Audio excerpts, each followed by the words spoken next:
That's not wrong. For my dice bag. Shit happened. Shit did happen. So we last fucked up. time you we fucked up. made your way into the Abbey of St. Markovia, where you met some rather interesting individuals who appeared to have been transformed in some way and perhaps driven a bit past the point of sanity. And one of them, after some calm emotion and some talking, told you that the abbot is the one who changed them. You continued on.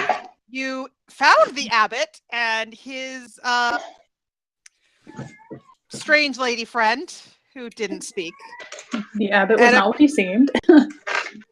Yes. And the abbot appears to be a celestial of some form, though not a. And I don't know shit about it. Positive celestial. So that's a little bit odd.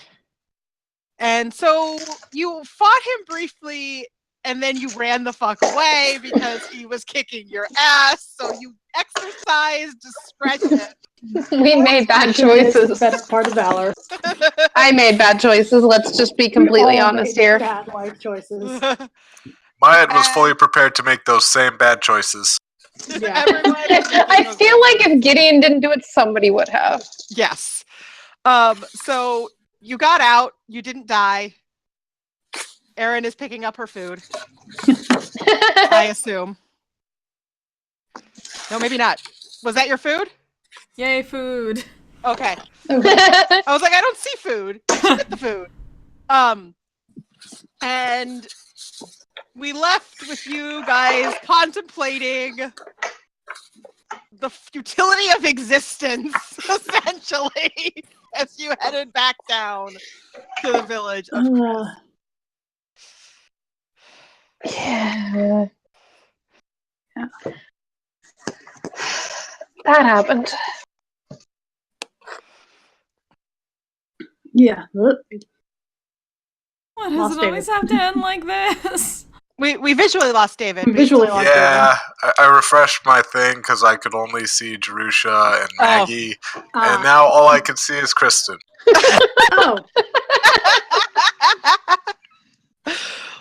Works perfectly. Let me try refreshing. You tried. Okay, now I've got you, David. All right, I'll try. It's a refresh party. I've got you also, so.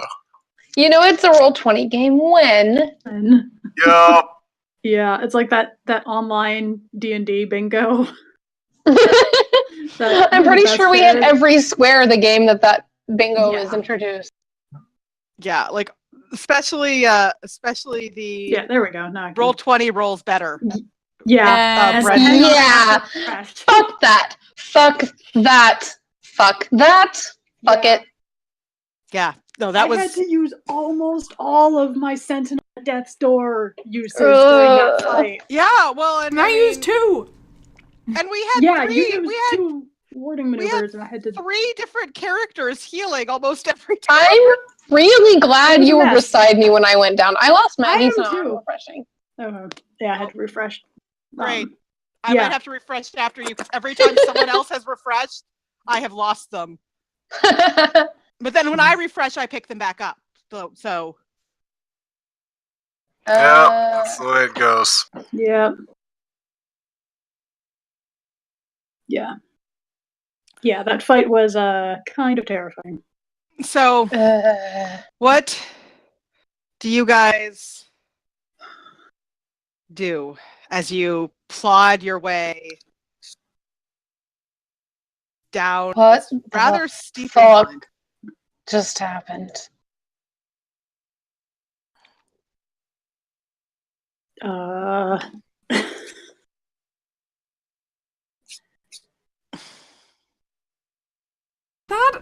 That is called poking a bear and being surprised when it tries to eat you.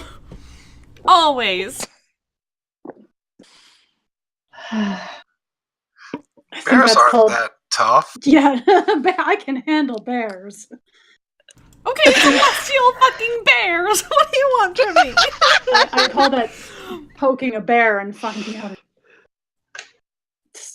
celestial being of some kind. And surprise, you're in over your head.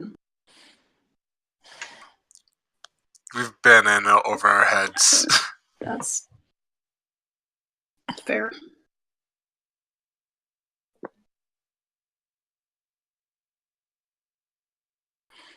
Follower of the Morning Lord shouldn't do that. Shouldn't do anything like that. I agree with haven't you you noticed there. he was I won't argue crazy? that.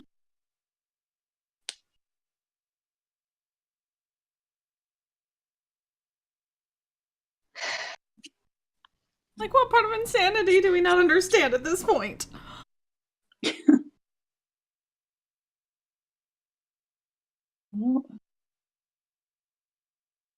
Where do we even go from here? Oh, now what do we do? Back to the clues? I don't know anymore. I'm just worried you're all going to get yourself killed. I'm going to be alone in this hellhole.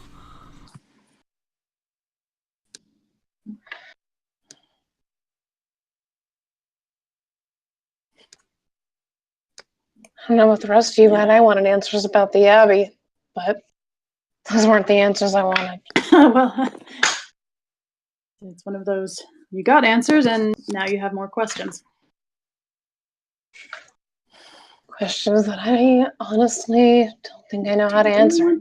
Do you want the answer to? The actual fuck. For a moment, I wasn't sure if that was in character. Yeah. Out of character. That could entirely have been in character. I mean, probably, but Kitty there was a really loud noise outside. I think it was just getting windy because it's getting rainier and gross. So, you all make your way back down the winding path and find yourself back in the village.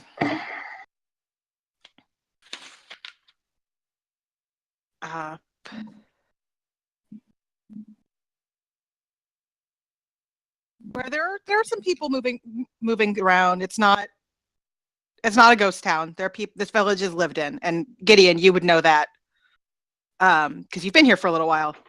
You pass some cottages. One, Gideon, you recognize as the burgomaster's cottage. He is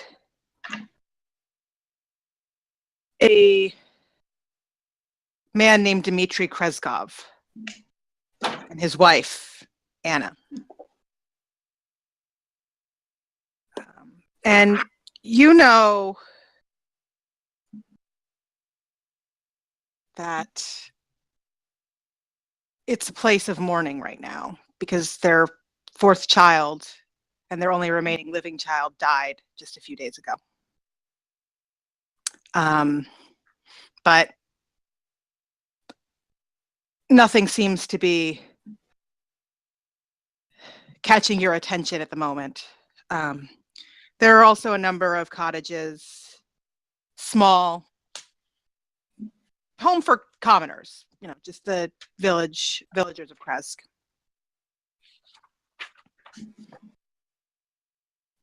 And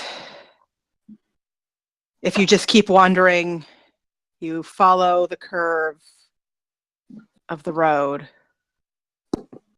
I assume do you head towards the gates or do you head into the city? What time of day is it after all that? It's still daytime. It's getting, late afternoon. But it's not, you're not like bordering sunset yet. Okay.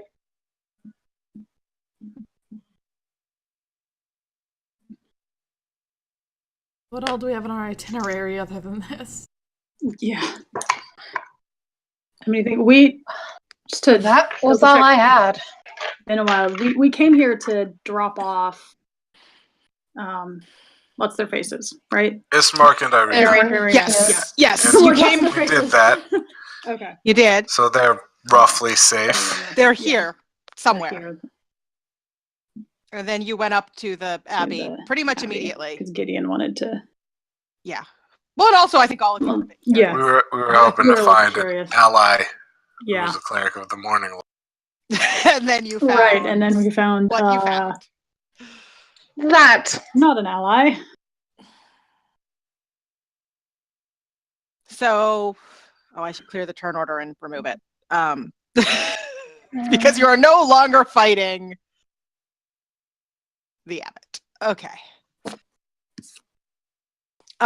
We have a few things in my notes, like a few leads on various things, but I don't know how much of it's useful. Yeah, there's the Amber Temple and the Ballynock Mountains. Yeah. There's also That's where the. we'll find the weapon. There's also the. Something. We'll find something there. There's also the town of Berez with Baba Saga, who was the midwife of Strahd's mother. Considered herself Strahd's mother. Didn't have any notes. I don't think we found out how that would be relevant, but you did. That was the thing about the winery. We knew they had a gem. Yeah, they stole a gem from the winery, but yeah, I don't know what. This is out of character. Gideon doesn't know shit about this. Right, but Gideon has heard none of this. Gideon has heard none of this, but my notebook is useful. Yes, you take good notes. I don't know that there's anything useful to us there. You don't know of anything specific. You know that there's a gem that the winery would be more than happy to have back if you found it. But the winery is pretty far away right now. Yeah. I mean, everything's pretty far away right now. Yeah, we're in the middle of nowhere right now. Yeah, I'll put you on the Barovia map for a second just so you can see where, if I can get you to get it to drag and drop. There we go. So you are all the way up here. Creepy tower. Creepy tower. Yeah. I like that this specifically says creepy tower. Wait, what says creepy tower? Right here. The lake. Oh. My notes for the map, because it was unlabeled. Yes, that's right. Yes, I remember that. You added that note. Okay. I was like, I don't think the map ever originally said creepy tower. So you got the prophecies, right? The reading. Yeah. And you found the book. Have you've gotten some leads to where the other two items might be. So you haven't decided. We have the Amber Temple, but that's the only thing that I have noted down that's useful.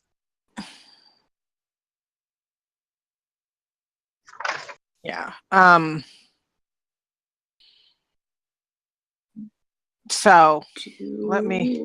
Let's just go to another holy place with the thing that'll probably try to kill us. Everything's been trying to kill us since we've arrived here. Sort of how things go around here. But I guess the question is, do you guys do anything else in Kresk, or you just leave the village? I think we should get an inn. Leave it for the night. Arena. Yeah. Go. Just set out. To getting a room for the night, and I think we should set out early rather than late. So Gideon, you've been here for a while. There isn't really much of an inn. Okay. The village isn't very welcoming of outsiders. They're very sort of reclusive based on the theory that it will protect them from the devil. That if strangers don't come in, then the devil can't come in. Right? So they let you in. They let you in because you bore the symbol of the Morning Lord. And they let the others in because this man who bearing the symbol of the Morning Lord, who had been in the village and probably at least helping people a bit, talking to people, doing some good work, told them to, and they just sort of went, well, all right, I guess we'll do that. Mostly so we could actually get you out of character, mostly so we could actually get you in the game and not have to send them off on a quest to get the village to let them in. I didn't want to make you sit out like a couple sessions waiting for the village to let them in. So it was a little easier than it could have been, but also, you're a servant of the Morning Lord, and they do respect that. So because you've learned in your time in Barovia, and the rest of you may have picked up on a little bit of this, there aren't a lot of gods in Barovia. The gods can't really reach the valley even to the extent that they can in the normal world, right? Which is why Gideon used to be a cleric of Pelor and is not now. Yeah. So there are really only two gods that see any real worship here. And it's the Morning Lord and Lady Night. So as a servant of the god that is generally viewed as the better of those gods and the least likely to be in service of Strahd, they were willing to accept and listen to you, at least on some small things. But they're not big on visitors. They don't, as I said, they don't really keep an inn. So if you wanted to find a place to stay other than setting up camp somewhere off to the side, you'd probably need to find someone who's willing to let you stay the night. Well, relaying all of that,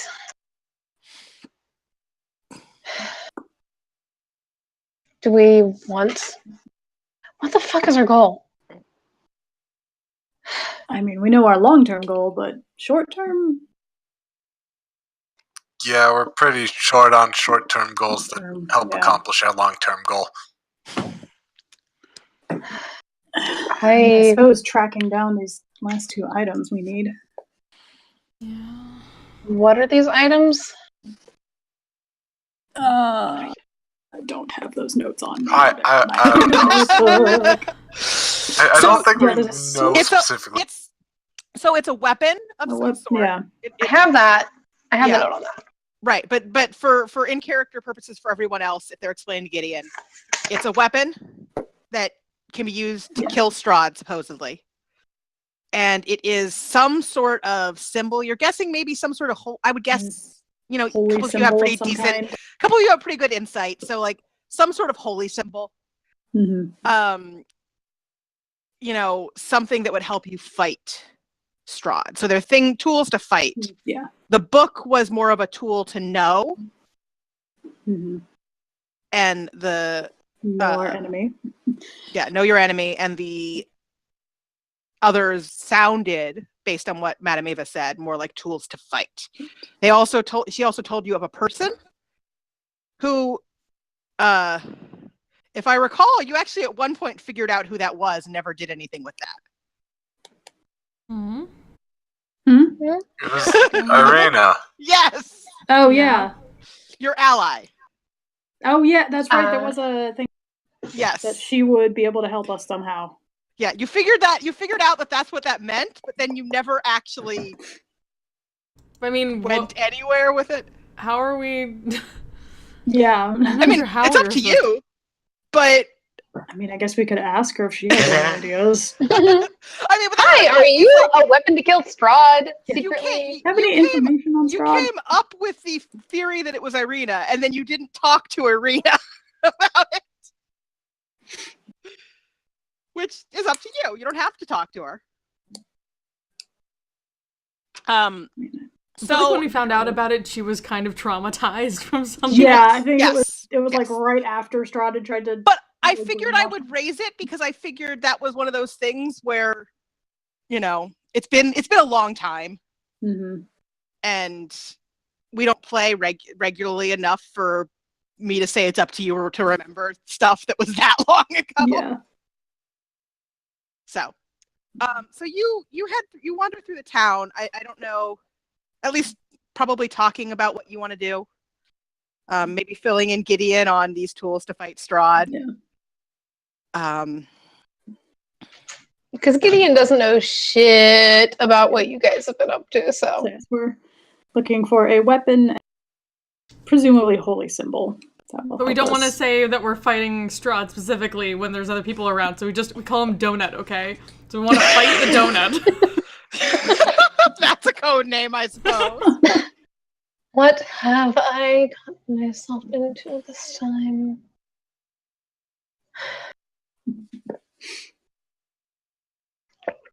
So, as you wander up this way. Actually, I think as we're walking, I think I was just going to turn to Mayette and Sven and just be like, I feel like I need to apologize. I've not been particularly reliable lately. And mentioned before, I'm not used to working in a group. And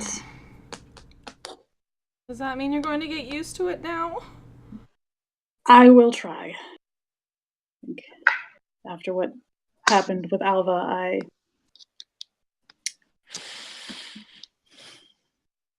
I'll try. I am sorry. I guess there's not an abundance of people to trust around here now. I'm holding you to that. Okay. Feel free to, smack me on the back of the head or something if I don't. Like, looking at my ex,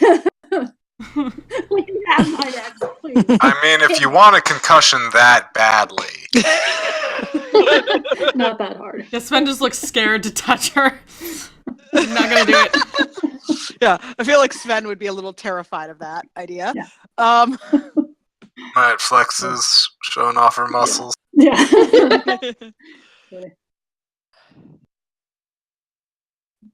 So, anyway, you head up towards the north, just, an ambling walk, right? You're trying to figure out what you want to do.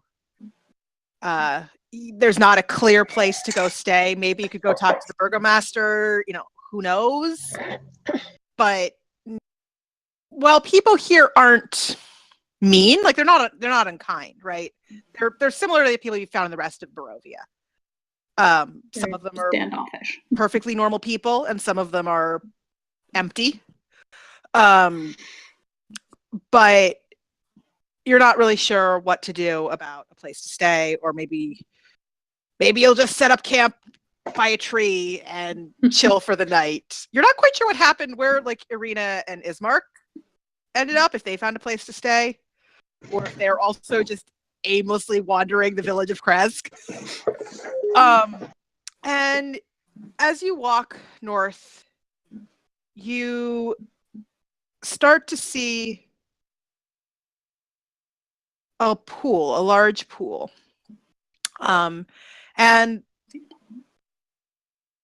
it almost seems, despite the gray skies, to shimmer and sparkle.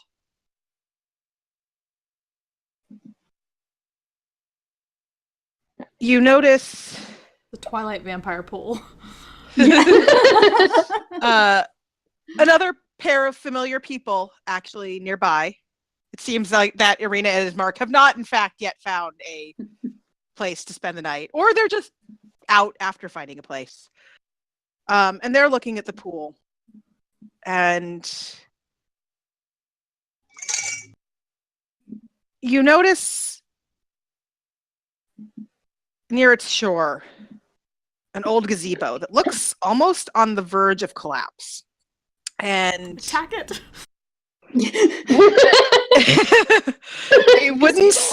a A wooden statue of a mournful, bare-chested man.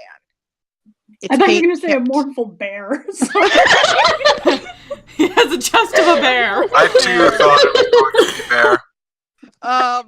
It's paint chipped and faded, standing in the gazebo. Sorry. Sound bear noises. Outstretched, as though waiting to be embraced. Irina and Ismark are talking, and they don't seem to be really paying much attention to where they are. They're just, chatting. But then Irina looks up and looks towards the water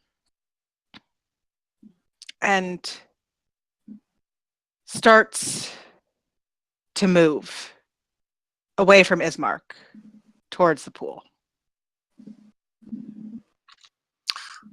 That's creepy. Irina? Yeah. You also hear Ismark going, Irina, what are you doing? Maya's gonna run and tackle her. Oscar is also running up. If Ismark is worried. Okay, you both run after Irina, and you reach her. You get close to her just as she's reaching the pool's edge. I'll try to get in front of her if Mayette is looking like she's going for a tackle. Okay. No, we just both. Maya's going to try to tackle her, not into the pool, preferably. Oscar will try to, just in case, cut her off. So Mayette and Oscar, you're a bit distracted, right? You're trying to cut off Irina or tackle Irina not into water. So your focus is purely on her. Yes. Yes. And roll me an athletics check, Mayette, and with advantage because Oscar is providing blockage. 25. Nice. Okay. You tackle Irina. And, you're not like mean about it, so you don't necessarily like crash her. I assume you don't like crash her to the ground violently, but you push her down and keep her there. No glumping Irina. Mayette is a good girl. And she starts to struggle a bit. Sven and Gideon, you notice as this is happening, something draws your eyes away from her. Just as she reached the pool's edge, an image appeared in the water. Oh, no. A handsome youth, kind and noble visage, sadness in his eyes. That then, the moment before Mayette tackles Irina, turns to sudden joy as he calls, Tatiana! It has been so long. Come, my love. Let us be together at last. Fuck that. That was Strahd's fault for her. And No. Irina, even as you hold her down and try to prevent her from running, calls out, my beloved Sergei, in life you were a prince, a man of faith. Oh, shit. She struggles against your hold and then calls, we were to be married long ago. Has this blessed pool called your spirit to me? She reaches out, even as she tries to wriggle her way out of your grasp. Nope, you're not getting into the pool. Bad plan. You'll drown. Yeah. Can I cast Calm Emotions? Sure. On her. Take a look at the pool. Does it? Yes, Okay, sir. so Gideon casts Calm Emotions. Mayette keeps Irina pinned because she's not getting away from her. No. And Oscar, you take a look. I'll turn and you take a look at the pool. You want to like Arcana maybe? Does it look know like? about it? You can certainly try to Arcana, yeah. I mean, I know that Sergei was Strahd's brother that was supposed to marry Tatiana. Yes. 22. As you turn, Oscar, roll me perception. Okay. And Sven, you got a 22? Yeah, I mean, this is magic, Okay. but it doesn't Perception? seem necessarily arcane, right? You'd guess maybe more divine in nature. 16. That's what I. Okay. Yeah. So you see as you turn sort of just in time to see a hand rise out. Well, not really rise out. It is actually a hand of water. And it tries to take the hand she's holding out towards it. But with Mayette holding her back. Get her back from there. Yeah, Mayette's gonna start pulling her away from the water. Okay, roll me another athletics, just real quick. Like, we found out that was what Strahd's name used to be, right? No, that was his brother. No, 27. Okay, yeah. You have no problem pulling her back. Just honk. And as you do, the hand sinks back into the pool. The image fades. And Irina just calls out his name with a sob. And then she slumps and looks at you, shakes her head a little.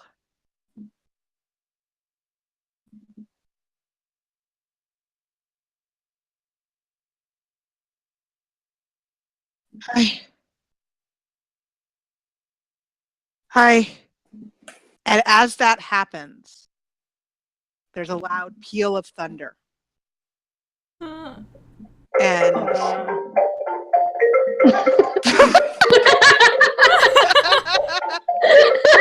is that? I don't know. That's some serious thunder.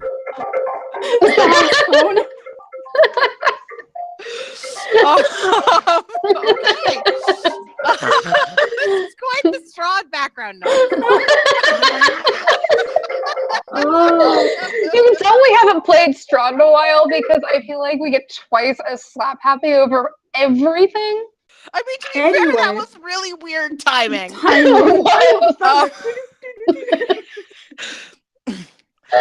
There's a loud peal of thunder, and dark clouds coalesce into an image that looks much like an enraged Strahd. But, it doesn't seem to materialize. Those of you... Back up a step back towards Irina and Maya. Yeah. Like, Gideon definitely picks up on the fact that this isn't a person present. This is some sort of illusion's not. Can I get a sense of where this magic is coming from? It's like astral projection, but anything? Vampire. Wait, it wasn't from the water? No, this is clouds. This is the sky. Wait, was that the good one? What did we just do? No, there was an image of his brother in the water, and now there's an image of Strahd in the sky. But, was that the good thing? Did we do? No, we didn't do the bad thing. I don't think we should have let Irina walk into a pool of water. As Sven freaks out quite vocally, Strahd's voice, deep and dark, echoes from beyond the mountains, it seems. She is mine! And a terrible crack resounds as blue lightning splits the sky and strikes the pool. That was way closer than I wanted it to be. Yeah. Does this seem like something that Strahd himself could be conjuring up, or the image? What? The lightning? Yeah. lightning, all of it. Roll me. I just want to figure out what kind of magic shit's going on. Yeah. I'm just trying to decide what to have you roll. I'll roll it and then tell me what it is. Okay. I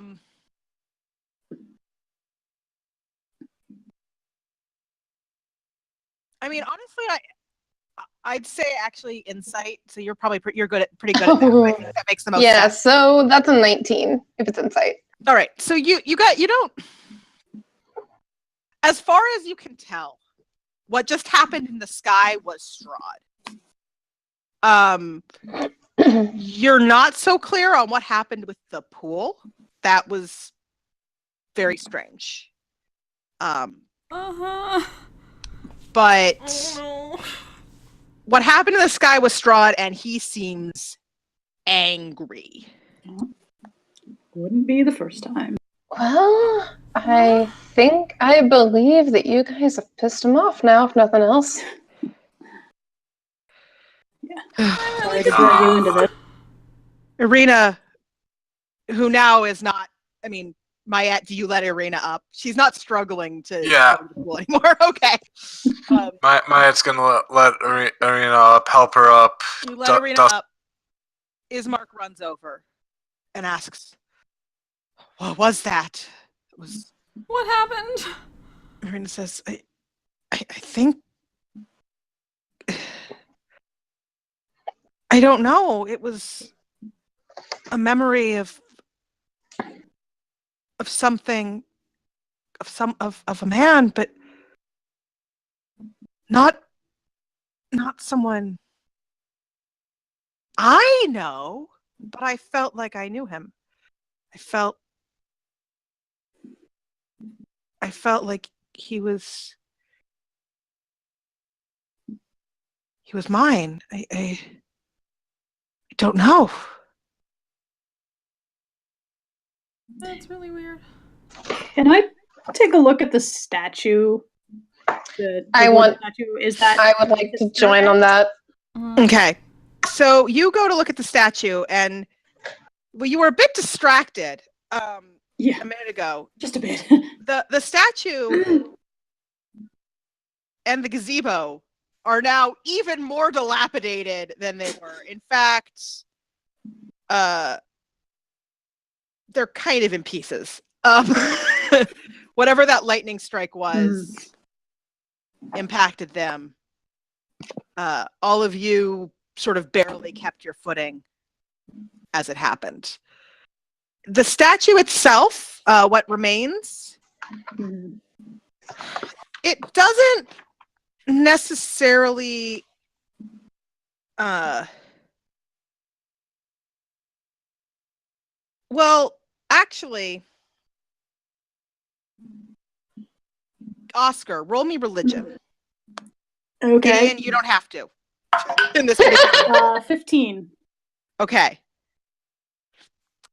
Yeah. The statue was a depiction of the Morning Lord. Okay. Which is why, Gideon, you didn't have to roll. Because if you can't recognize your own god, we have a problem. There would be some issues. Yes. He was positioned, so he was reaching toward the east. And Gideon, you'd heard this gazebo referred to in your time here, but you hadn't examined it closely. It was generally called the Shrine of the White Sun, though no one seems to know why that's what it was named.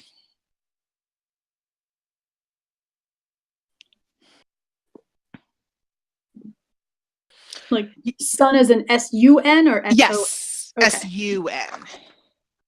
And does the water still seem to have any of that shine to it? No. Okay. It now seems normal. Still fairly clear. Like, you've seen water in Barovia. It's not usually quite as fresh, but it no longer has that sort of shimmering quality.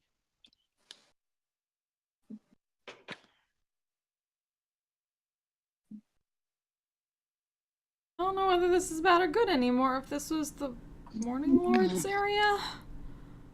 But Strahd was angry, so we apparently did something. Oh, who knows why Strahd is angry, Mark says, but Irina, are you... We've been keeping Irina from him. I think that's one reason. Yeah. Well, He didn't seem angry at us. He seemed angry at the water. Yeah.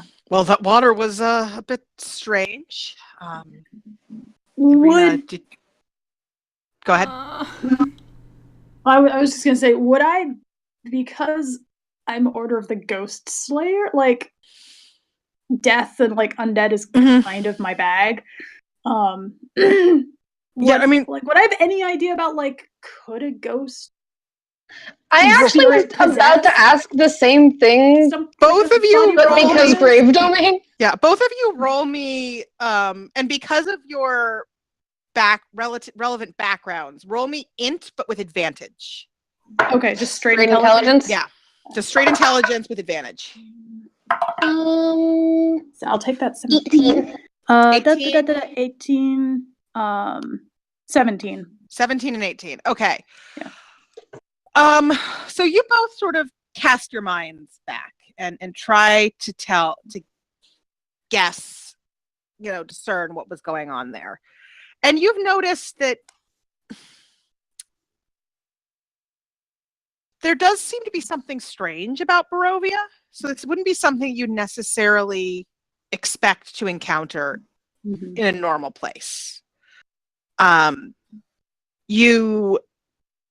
There are certainly things like ghosts, right? Ghosts are they're not common, but they're not uncommon. And other forms of undead. But this didn't quite feel like that. This felt more like a soul. So where an undead often loses some of that personality, this felt like it was at core someone's personality, someone's will. And you've learned in your time in Barovia that some people have no life, have no spirit, right? And you can't quite, you're trying to put those two things together. You can't quite draw a clear connection, but you suspect that there's something about souls in this place that is different.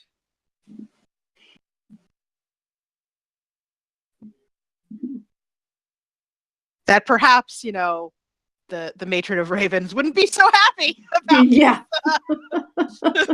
I want to examine the pool and just the general area for any other symbology or connection to the Morning Lord. Okay, roll me investigation.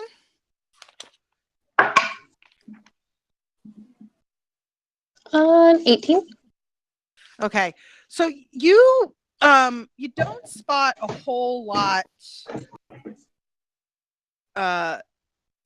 else. The statue was the main symbology. The gazebo does have a symbol of the Morning Lord, or the former gazebo, because it's not really very gazebo-like anymore. Did have a symbol of the Morning Lord on it. But beyond that, you don't actually find anything. You're fairly confident that it was probably, as far as symbology goes, it was probably just this gazebo that really...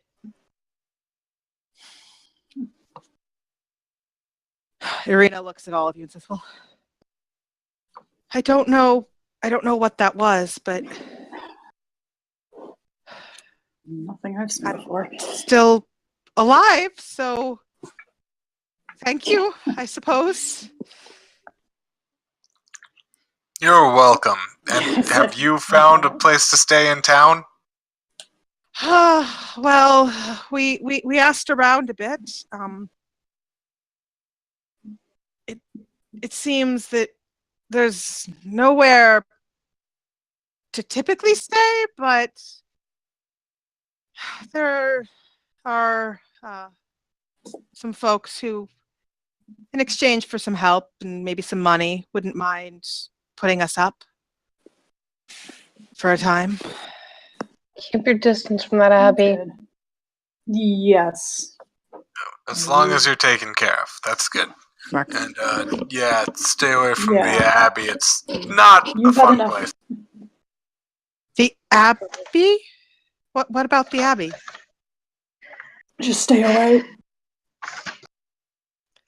That's All right. The abbot's slightly insane. yeah. Lovely. Actually, yeah, you should probably avoid because I'd be worried about him giving her to Strahd. I was actually going to ask on that. I don't remember. I just thought that Oscar's probably. I mean, saying it like out loud, just kind of to herself, realizing like, oh. Okay, that was the question: is do Ismark and Irina hear you say that or no? It's probably I don't know. Trying to do it as an aside to the other, to not Irina and Ismark, just like. Well, luckily. They rolled really shitty on perception. Okay. Cool. I would like to ask though, because I don't I was kind of in freak out mode last time. Mm-hmm. I don't remember. So I know we know that the abbot was trying to make a copy of Tatiana for Strahd. Mm-hmm. Did he ever make him a refer bride. to her? Okay, yeah. That's what I was going to ask. Is if he ever referred to her in that way? If the woman that you saw doesn't really look like Tatiana. Or like is Irina, who you assume is what Tatiana looks like, given how Strahd has focused on Irina specifically, right? As best you can tell, I mean, as best those of you who know about Strahd's specific obsession with Tatiana and that connection to Irina,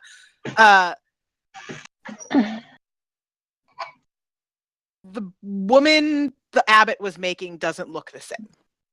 So, as far as you know, there's no. Like, the abbot himself shouldn't instantly go, oh, I can just give this chick to Strahd. Okay. Because I was trying to... Probably not immediately. I was making connections in my head that I didn't know if Gideon would be able to make, so... Yeah. I think Oscar would be worried about that, just knowing and being like, oh, if the abbot figures out... Yeah, I mean, that is absolutely that's going to be a problem. For those of you who know that backstory, so Gideon, not so much, right? But for the rest of you, that is absolutely a reasonable connection to make that, oh, the abbot, if he finds out that Strahd wants this woman, might decide to just give Strahd this woman to... Yeah. Because wouldn't it solve their problems? Yeah. Yeah. But we need to talk to her anyway, right? She... Prophecy and all that. Prophecy and all that. Prophecy? When we first learned that we had to deal with him, it mentioned somebody that could be of help. You are a strange group, are you? It was something we got a evil card reading from an old Vistani woman, right? Yeah. Yes. And, you know, she said cryptically, basically, that Irina would be our ally against Strahd. I mean, unless we can actually contact Tatiana, but I don't have... Unless we have any way of contacting I think this is something that... Did we just... Was that? Pointing between this is a pool conversation I think that we're gonna have later, because I have no idea what the fuck is going on now. Is this some weird reincarnation bullshit? I'm I don't also know anymore. a little confused, but if I can help, I'm obviously have no fondness for him. No. We're not sure how yet, but Ismark was like, no, wait. Things. And she gives him a look. Like, you know that look of, if I want to do this, you're not going to stop me? When he tries to tell her to no, she just levels him with a glare. And he's like, okay, I guess, right. Be careful. I'm not sure how yet, but at least some of the things that we got from the reading have come true. So, yeah, we found really confusing. the book. We know where to find at least one of the items. Well, But if you find a way for me to help you, I'd be happy to give what aid I can. I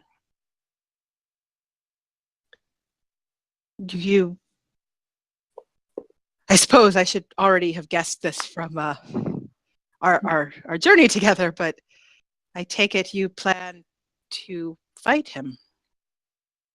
ideally, the plan is to kill him, but yes. I would not object. No way else we can get back home. Well, Yeah, we're stuck here until we deal with him.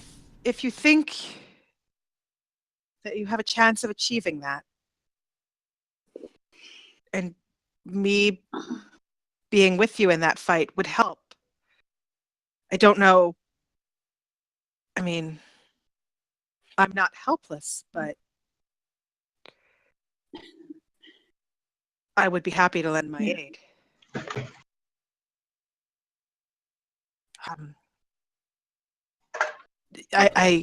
I would assume that this fight is not immediate. We have a lot of stuff to find still. Yeah. She nods. I need to find a weapon symbol of some kind. Well then, perhaps, and she looks at Ismar and she looks at you. For now, we will stay here. And she gives her brother. And you've noticed with Irina that for all that she's been through and for all of her fear of Strahd, she's not a weak-willed person. You know, the fact that she can just give in sort of tells you that, right? Mm-hmm. She smirks at her brother and says, perhaps we can get in a little training that can be of some aid. And he opens his mouth, closes his mouth, and nods. I'd certainly be willing to pointers. Just stay away from the abbot. On how to handle a sword. Yes. All right. I have a little. You know, Barovia is not the safest place. It's best to learn at least a little bit of fighting, but I would take pointers and get some practice in. And I can't talk. Hey. I'm playing D&D. Oh, sorry, I didn't realize. Yeah. Sorry, I got up to get a knife. It's okay. So yeah, I would absolutely, if either of you wanted, you know, to at least learn the basics. I mean, I would offer also, but I'm not sure we have the time to stay here. Yeah. We have at least give you a give you a crash course. They look at each other and said, "We have a little bit of training, and hopefully at least enough to form a starting point. Nothing quite as advanced as the things we've seen you do, but I don't even have any training on what the hell I do. I won't teach you the things I do. I can teach you sword. Honestly, sword's not that great. Pick up a spear. You get a lot more reach. Irina chuckles and says, personal preferences. I was always best. Used to do a little bit of hunting in my day. Best with a bow. That's a lot more reach. That's a lot more. Yes, I could. I mean, I know how to. I know the basics of a bow. I own a crossbow. It's all right. Sword's more my. We can lay low, keep quiet, train. Definitely stay away from the abbot. He's kind of crazy and Yeah. probably evil. I don't know. I will make it a point to stay away from the Yeah. abbot. And I don't know about evil, but I don't think he's good. you perhaps can see if you can find your way to the point where you are ready for this fight, and hopefully by then I will also be ready.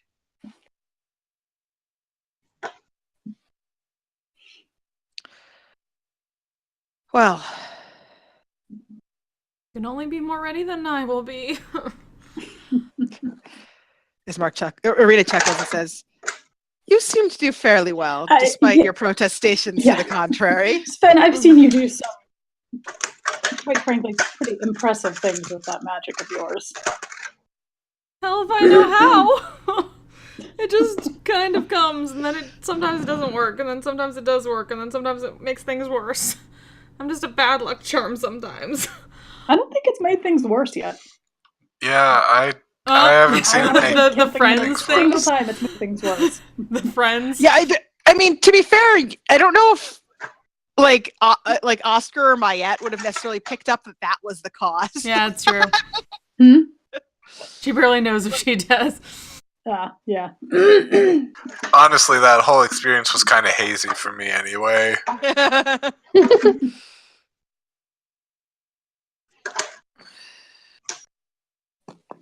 Well, we'd best be heading to where we'll be staying. Yeah. And I don't know what your plans are, but hopefully before too long we'll see you again. Take care, Yep. Arena. You too, as Both Mark. of you, yeah. She nods and says, and thanks you, and he does the same, and they turn to head to wherever it is that they found a place to stay.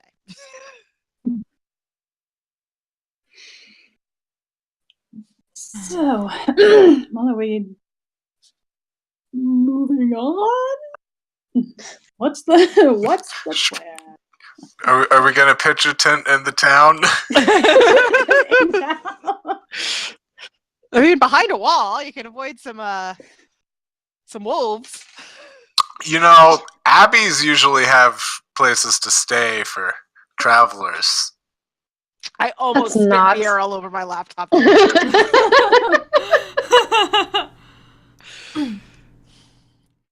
It just looks Abbeys horrified. usually also aren't to crazed celestial beings that are trying to placate vampires. You know, I thought you were all full of shit when you said you were going after Strahd, but starting to think you're serious. I wish I wasn't. Yes. I am always serious, Gideon. Yes, I'm sure. I was being serious, though. I No, tend for to be my a bad luck charm. yeah. You're That's not why a I have bad all luck these. charm, She points to all the stuff in her hair. Well, I will say in my case, even if we could go home right now, I don't think I'd feel right going back, leaving something like Strahd around. I'd probably.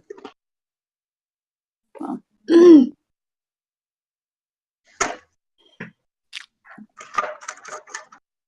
it's just. I wouldn't get your hopes up on the whole going home thing, regardless of what you plan to do. Trust me, I tried everything. Have you tried killing Strahd? We've been told that's the We've solution. been told that's the solution. Yeah, that is apparently the only way to find our vampire friend and stab him in the face. Have you tried death to I thought it was Strahd? hearts. Or heart. Heart's true. Heart's usually the more reliable place to stab a vampire. Cut off the head. stab him through the heart. Well, regardless of whether or not that actually does it, I think it's worth trying.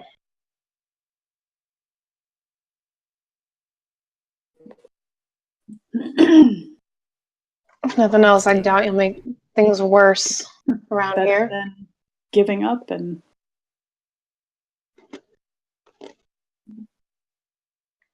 Yeah, it would be kind of hard to make things worse. it would.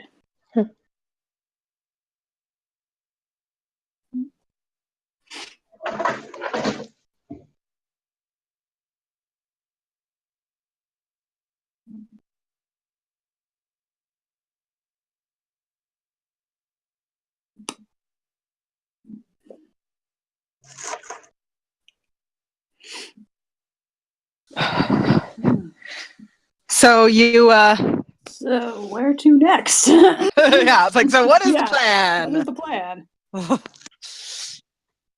We have I some don't meat know. on the weapon, right? It's About Yeah. what we have. So why don't I start there? I guess. I agree. We should head to the mountains. Head for this temple. And hope it's not also full of crazy things.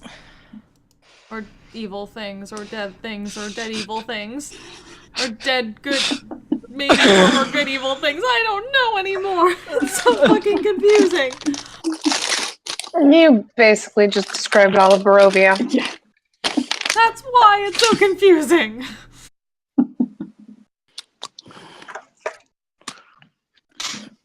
It's okay, Sven.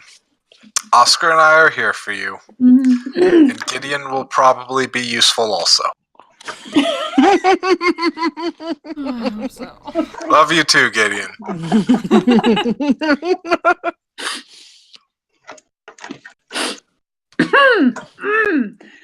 If nothing else, I know my way around the roads a bit.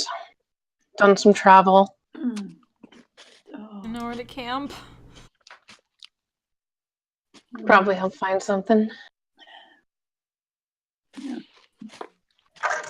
Been heading town to town from Balaki. I was about to say an extra pair of eyes to help keep watch at night would be useful, but you can't see in the dark, can you? Not so well.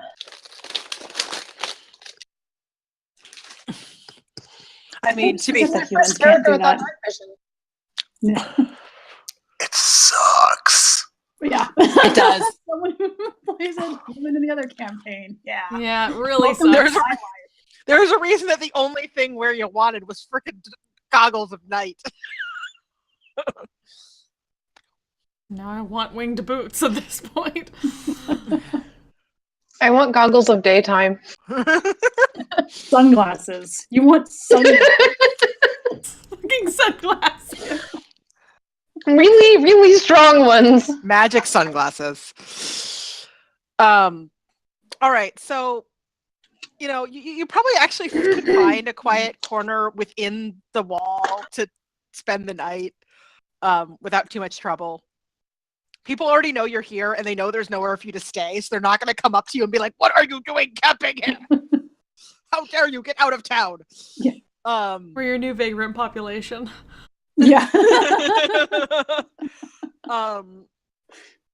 So you unless you decide to leave, you can probably stay the night or try to actively find someone to stay with for the night. You can probably just find a place to set up camp and crash. And it's safer here, right? Because at least if nothing else, like wolves aren't going to show up.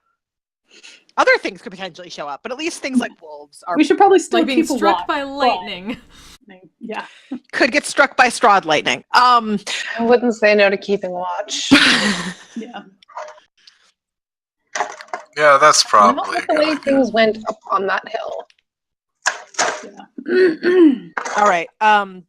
So if a couple of you want to take watches, Yeah, Oscar will take a watch. okay. So Need my help anyway. Okay, so each of you just roll me a perception roll. Well, Oscar first, I guess, because Oscar said first. Ooh. Not ideal. 12. All right. Yeah, you're something about today was really exhausting.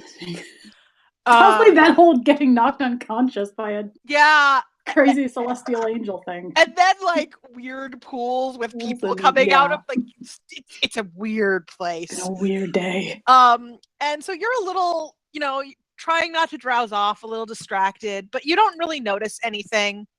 And you feel a little comfortable with that because you are inside village walls. So unless something flies over them, you feel fairly safe. Mayette, you roll for second.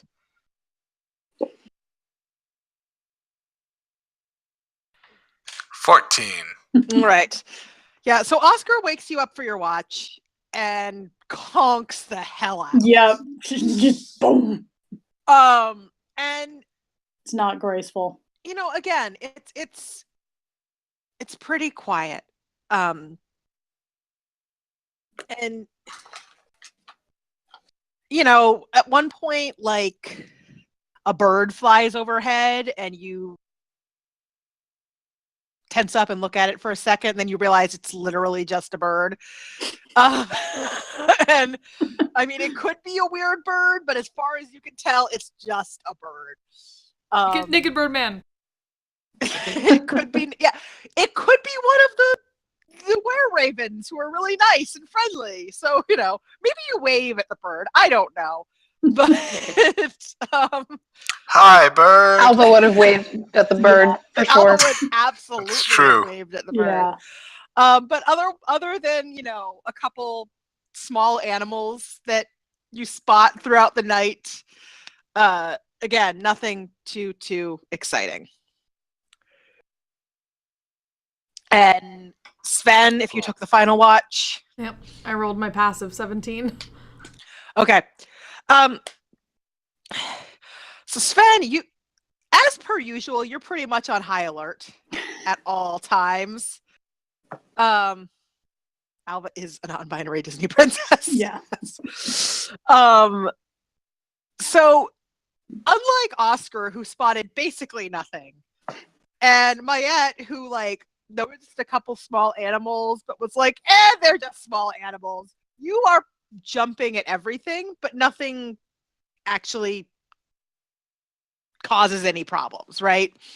So you do spot some small animals, and you notice a strange wind that makes you go, wait, what? And then you realize it's literally just the wind. But evil wind. You make it through the night, vaguely terrified of the universe, but all right.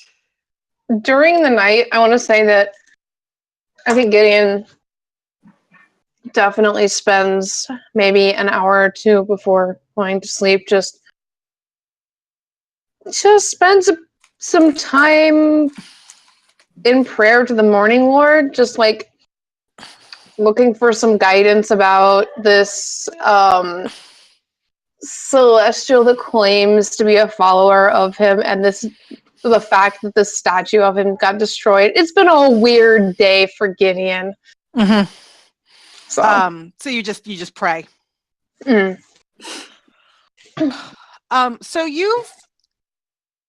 Gideon's sort of grown used to the fact that though the Morning Lord touches this area more than most, still pretty distant. And it's more than even just the normal distance in Taldore, right? It's there's an extra layer there. But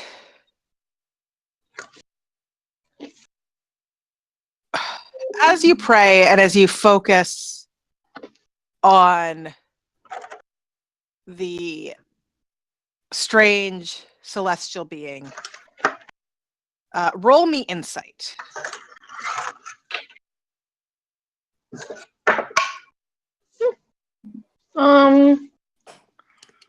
Insight? Mm-hmm.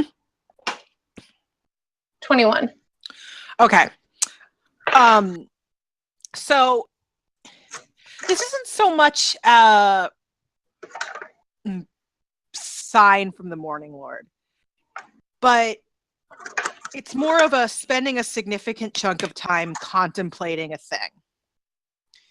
And you think about how distant you feel from your God here, even though you came to worship them here, right? And you realize, or it occurs to you, that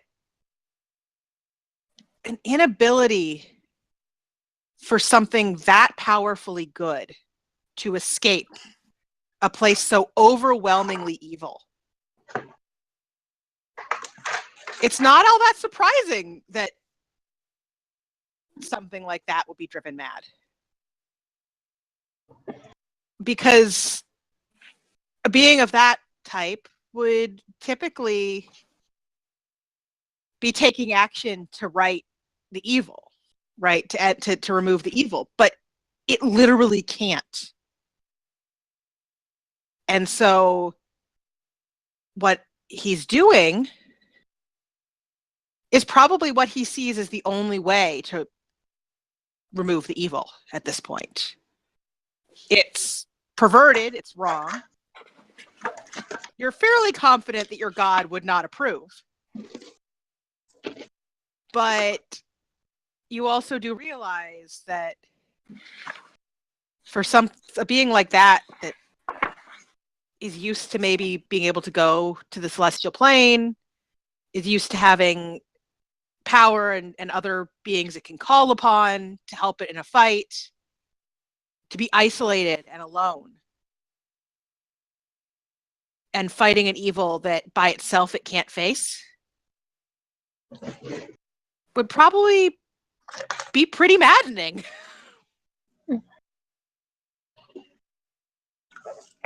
Okay. So you all make it through the night. You wake up. The village starts to move again. And I assume you're setting off to somewhere. To the mountains. Mountains. Yeah. Or for the Okay. So towards the the Amber mountains. Temple. Yes. Let me find. Hold on. I need my printout map or the big map, because I don't remember exactly where on the big map it is. Like on the map it is. And without knowing. It's marked. Is it? Someone marked it. Yeah, hold on. Okay. Did I? Yeah, I see it. Did It's you? the little cave right here, isn't it? I can't see. Hold I on. recall it Maybe? being in that area. Yes. So yes, you know it's somewhere, or you think it's somewhere down there. Somewhere down there. Got a ways to go. That's far. Yeah. That's like the opposite corner of the map. Well, I mean, it could be worse. best get walking. The opposite corner of the map is Barovia, is the village of Barovia. Yeah. Yeah.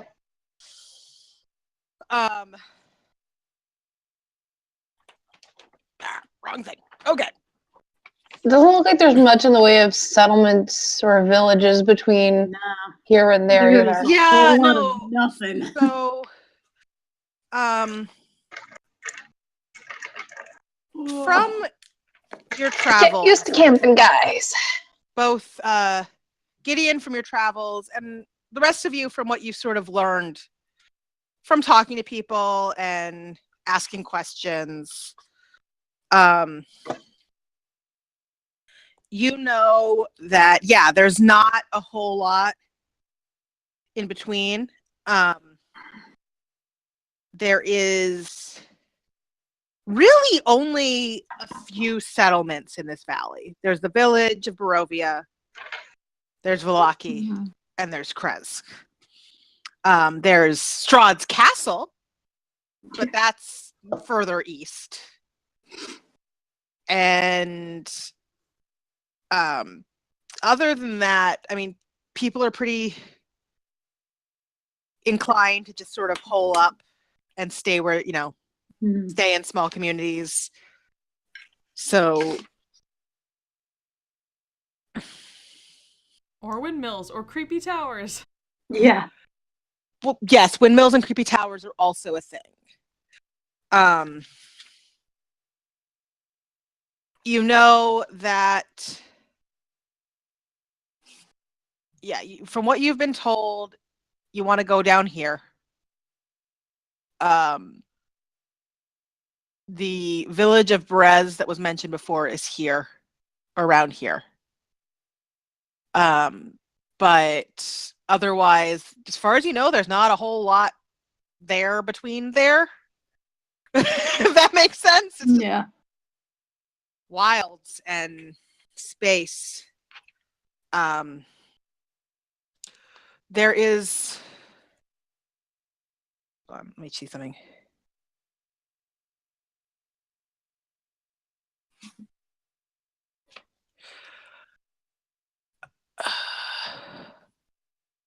David, do you have really handy the prophecy stuff?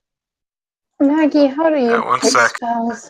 I think I copied and pasted it somewhere, but I'm not sure where I copied and pasted it. So much. Try to guess on what you're gonna potentially be doing. I will say it is easier when you have other spellcasters that you can cover. Yeah. Yeah. Like, it's a lot easier with our party than it usually is for me, because we can cover, I can be like, okay, I'm going to focus on offensive, have like Felice will focus on like defensive AoE stuff. Mm-hmm. It's a little trickier when you're... I'm taking daylight because I feel like that could be useful right now. I dropped Zone of Truth for that. I'm just trying to decide what else would be good. You just assign all the spells a random number and then generate multiple random numbers, and it'll work out totally fine. Like a terrible idea. All right. So No one needs cure wounds. No. Do I want Detect Evil and Good or Protection for Evil and Good? It's up to you. It's up to you. Yeah. So what you've heard is there's a place called the Amber Temple down here. The Amber Temple seems to be what someone thinks was meant by highest peak. Mm-hmm. Though the person you spoke to wasn't 100% certain, right? That was what they came up with.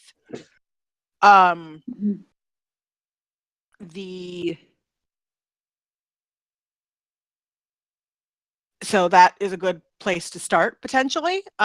Or you can talk to more folks, see if anyone else has ideas. It's up to you.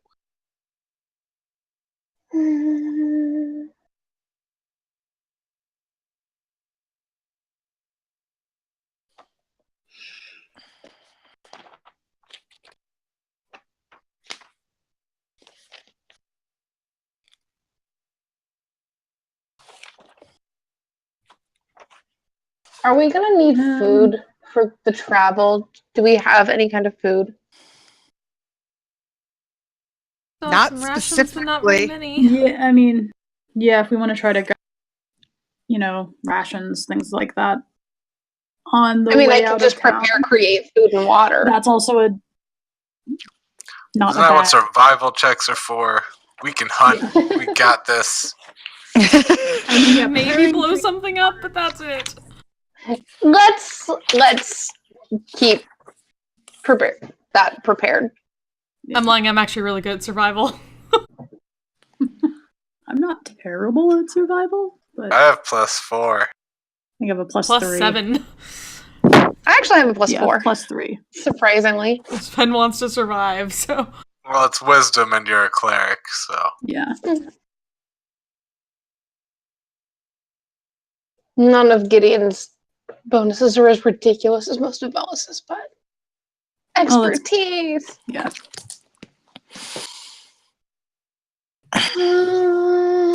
So as you sort of prepare and try to decide where you're headed and what you're doing and whether you need food,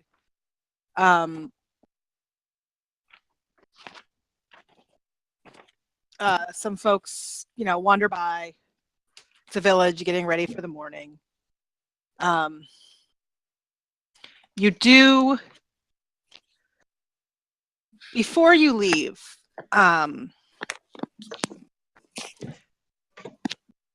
Irina runs up to you and pauses to catch her breath and says, I asked some questions.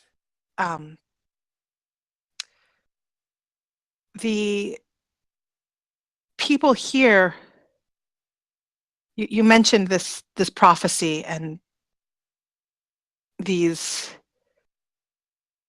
items that you need to find. Mm-hmm.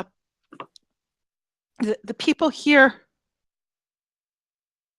indicated that if anywhere seemed tied to a dragon. We gotta go back to the Abbey, don't we? No. Oh, thank God. Yeah. There is a place. It's almost myth at this point. I'm going to butcher this pronunciation, but I will type it in. Argenfisholt. I do not know how to say that.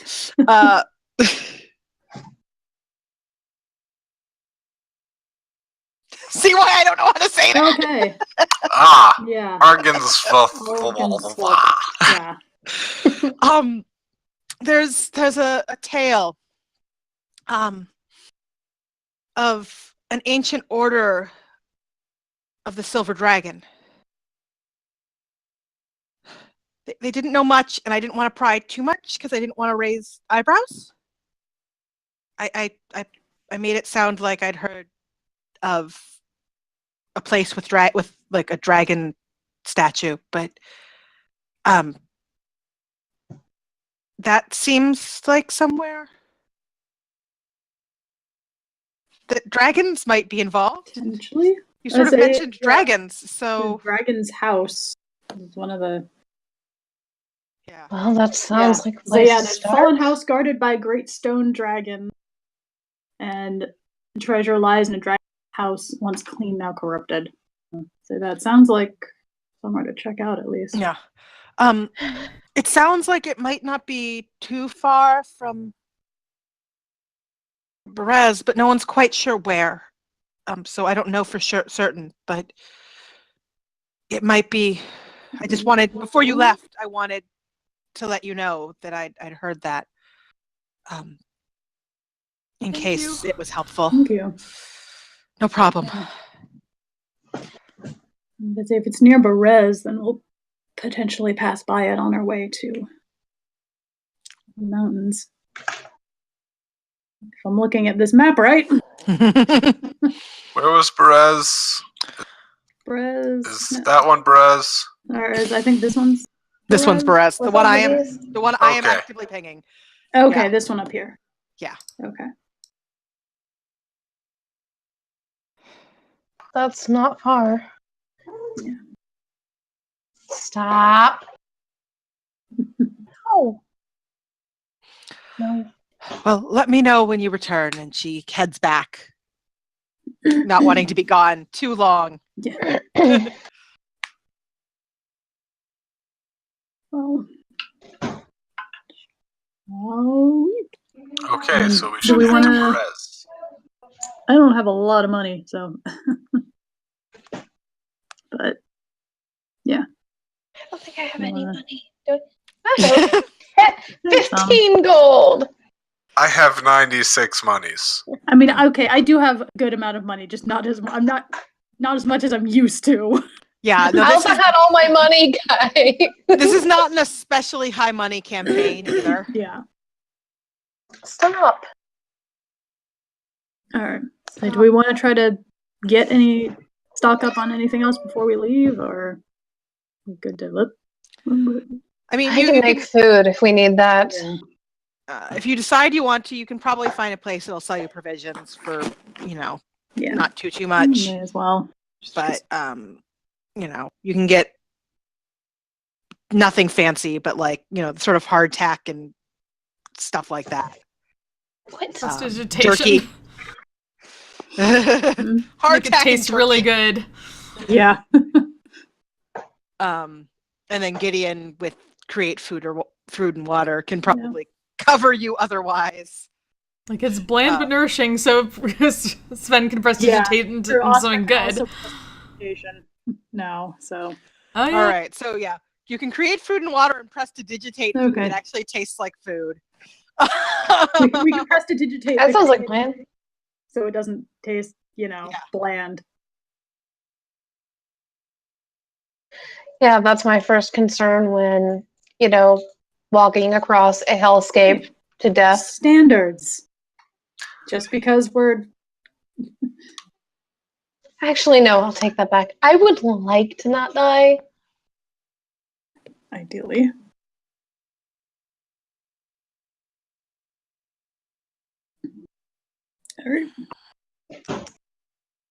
All right, so we can play a little bit longer, or we can call it here. I can't play too late, which is why I say that, right? Yeah. I'm good to keep going for a bit. Okay. Yeah, I'm good if we want to get to Berez first. Or yeah. So you have a very good sense of where Berez is, because the folks at the Wizard of Wines actually knew exactly where Berez was. For the Sneeze Place, I'm going to call that the Sneeze Place because I'm not even going to try to pronounce it. The dragon, right? The place with the dragon. Argensvostholt. Yeah. Good job, David. You get to say that now. You have a sense that it's in character. You have a sense that it's sort of somewhere in this area, right? Because she said it's supposed to be somewhere near Berez. But you don't know exactly where. And the Amber Temple, which was the other lead you were given, the other sort of idea, is down here somewhere. You can see where it is on the map, but in character, you don't know that it's exactly there. Yeah, we just know it's somewhere in in these mountains here. Yeah. Yep. So it is up to you which way you head. Well, if you go for closer first or further first, or may as well go for the closer one for makes the most Closer sense. All right. Having to backtrack. So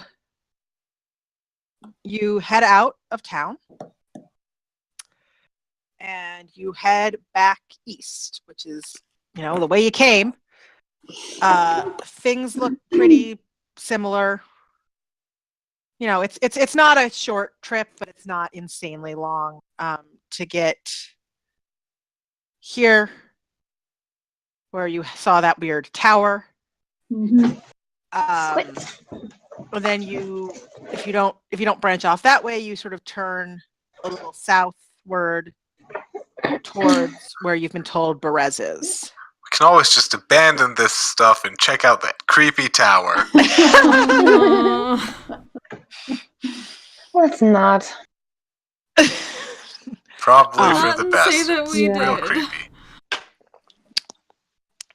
Last time you abandoned things and checked out a creepy place, it was a windmill full of hags. Yeah. Which I want to make that into a white Cards Against Humanity card now. Windmill full of hags. Windmill full of hags. It's like a windmill full of corpses. But hags. To be fair, the hags turn into corpses. So. Yeah, I was saying that's what it was. Took them a long They time, also cooked with corpses. Yeah, it was quite a fight to get them to be corpses. Yeah. We left a windmill full of corpses. Yeah. So, I'm gonna say that barring, you guys are at a level now that barring something major, most watchkeeping, I'm gonna assume goes okay. That is to say, unless I'm considering you getting attacked by Strahd in the middle of the night, or a large group of wolves attack, something major. I'm not necessarily going to worry about it. I'm going to assume you keep watch. You guys have decent perception. And most normal night problems you can handle relatively easily, right? So we're not going to every night sit down and roll for watch 3 times. That's a lot. So it takes a few days, but you get to this branch. And you know from what you've been told that if you go further south, you'll hit Berez. Or you'll come to where the Martikov family from the winery say Berez is. If you continue more east, well, that road leads back towards Vallaki. We're really welcome there. Yeah, there was a branch off that you didn't take. So maybe what'd you that do in branch off Vallaki? leads you to something. It's a long story. I don't know if I want to hear it or not. I was gonna say, if Wiria was in this party, she'd be like, "Well, we have lots of time." Yeah. Honestly, yeah, we could tell you as we. that would probably be a good idea since, my temple is there. Well, you guys did help the temple. That's true, we did. The temple likes you. And to be fair, the guy who really hates us is dead now. Yeah. You are just stirring up all kinds of shit, aren't you? I mean, when you have to Who'd you kill? kill the big grand poobah of an evil empire in a demiplane or some shit, it just happens. Yeah. Stirring up shit is what we are here to do, apparently. You can't really stir up any bigger shit than that. I'm sure we're making things better while we do it. We're not stirring up bad shit. Yeah. The good unicorn shit. Yeah.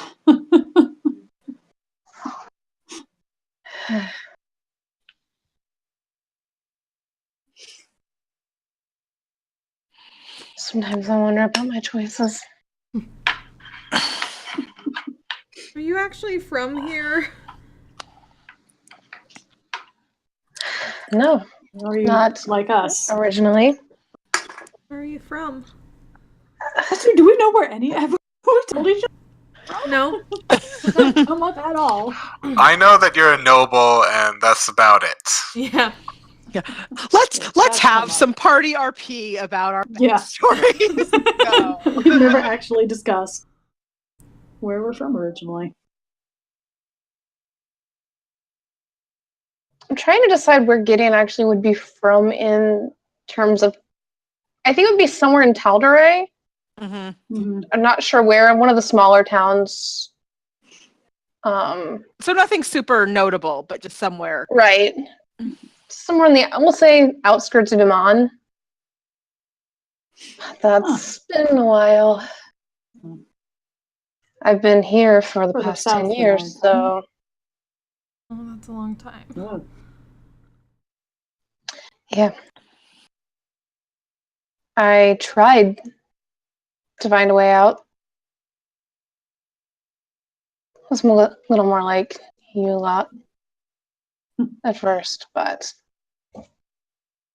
5 years on, you start to realize that it seems like a one-way trip. Well, so I thought I wouldn't find a worse place than Rexentrum. Can't say I've ever been there. I don't like people like me. That's why I tried to get to Utrell. Have a new start. It didn't work out that well, though. Well, looks like that's what you managed to land yourself in. Like I said, bad luck. That's why my name is Ventura. It means misfortune. Oh. But you found us, so that's a bit of good luck. Yeah. It's good luck. We'll bring you good luck from now on. Yeah.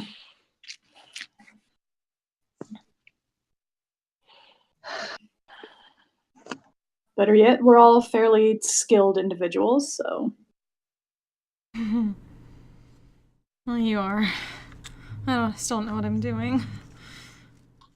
but you're doing it skillfully. But you're doing it very well. Whatever it is you're doing. You may not have skill, but you're Oh, definitely good at it. good at it. Ah. Oh, Sven and her I don't lack of know. self-confidence. You're flailing and then things occasionally happen. Maybe when we get back, track you down, get you over to Taldore. Seems like you might do better there. Maybe. Which is where I'm from, also. North Really Taldore. You know, I gave up on finding a way out of here a long time ago. Mostly in to see if you all can manage it, but I'm starting to think you might. Whether by skill or sheer dumb luck, I haven't decided yet, but Usually a combination of the two. I think Yeah, it's worth. luck is very important in combat. Mm-hmm. It's one of the first lessons you learn. It's about 50-50, I'd say. Skill is useful, but you do need a little luck. Well, if nothing else, I think maybe we learn to make luck. Mm-hmm. I'm really trying. Just like might pull off like one of the good luck charms and hold it out. Maybe that will help. She's literally just like feathers and little things that look like little dream catchers and stuff just hanging off her hair. Attach it to a pouch.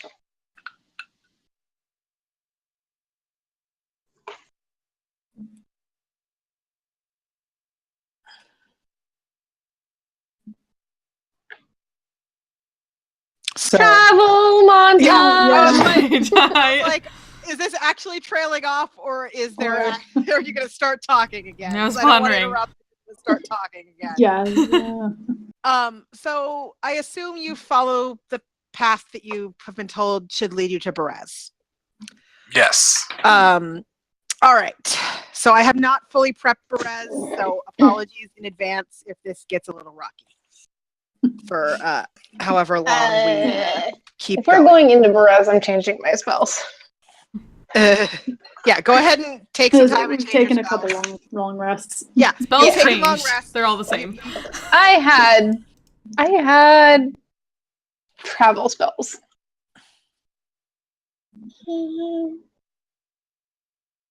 I'll let you do that, and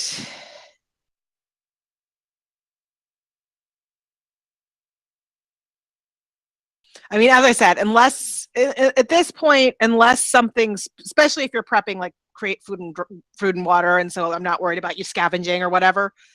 Like, unless there's something specific that's going to happen, I'm not going to give you rolls every day of travel because that's just a lot. How will we use all these dice?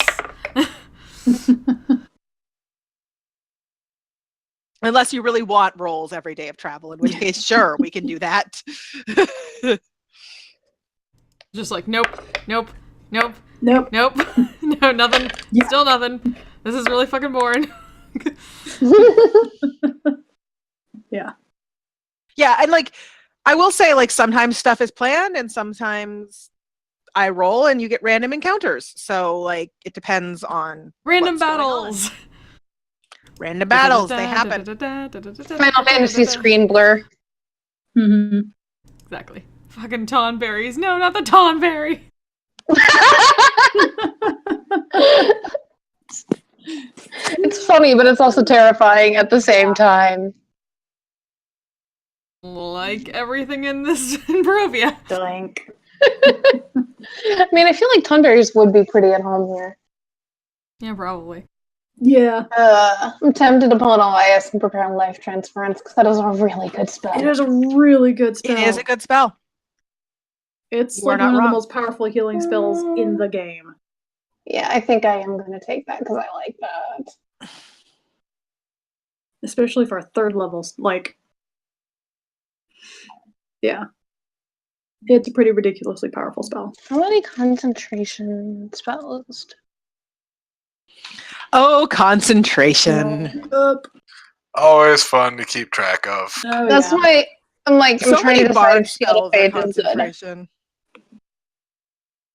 So many Oh, I bard got hit spells. 2 rounds ago and forgot to roll my concentration Yeah. check. Ooh. Yeah. Yeah, that was Yeah. me on Saturday. That's why I and took- like, oh, Oops. I got hit like 3 times that last turn. I should Yeah. have rolled. Honestly, that's why I gave up one of the stat improvement, or my stat improvement on Gideon for no, I didn't. That's why I took Variant Human for Warcaster. Warcaster. Mhm. Yeah. That is a good feat. Warcaster's a good feat. Yeah. Because concentration spells. Yeah. I don't know that I'll take it with Wiria just because she mostly tries to stay out of battle, so it's not as important. I might take it eventually. Not out of battle, but out of melee. Yeah. She's in battle. She's just not in melee.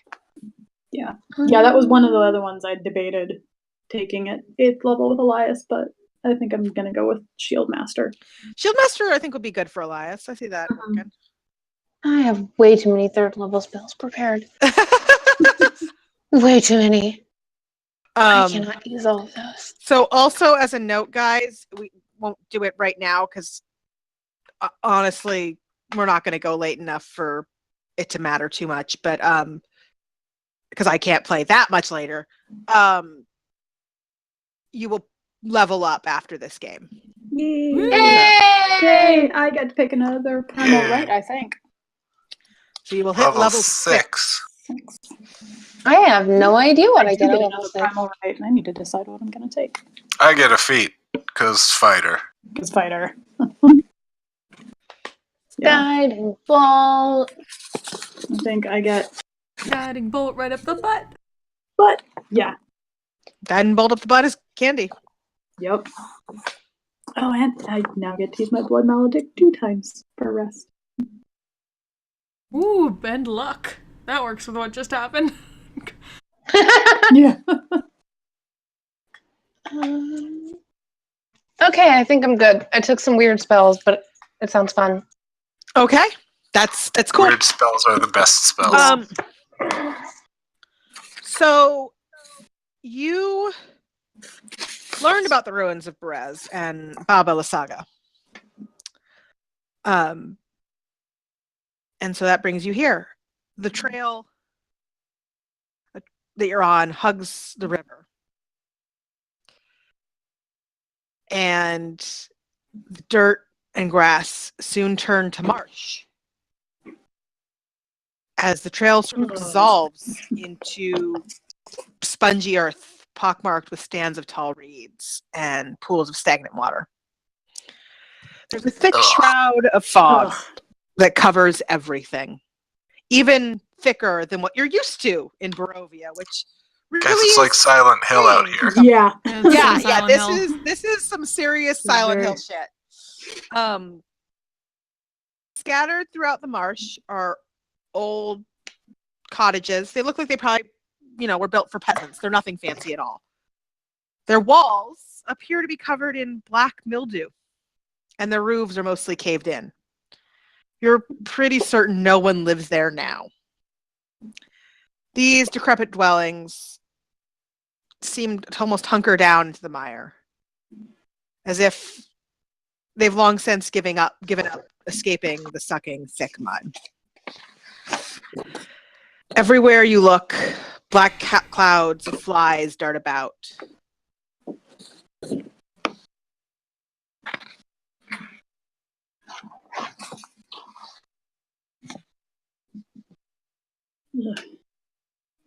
Maybe look around for anything moving, Yeah. anything.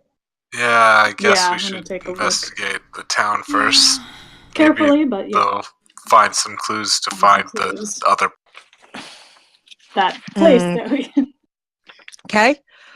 So you approach and to the east of you is the river.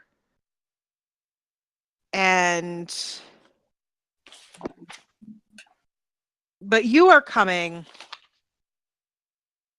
through a cluster of ruined cottages. You do a little bit of looking around, keeping an eye out for anything, but nothing yet. There's about some walls about 3 feet high separating the cottages, and otherwise they're full of some rotting furniture, but nothing particularly appealing. Let me see if I can drag you to the Berez map. I have to find it. Where are you, Berez? So many maps. Okay. There are so many freaking maps. Okay, come on. Come on.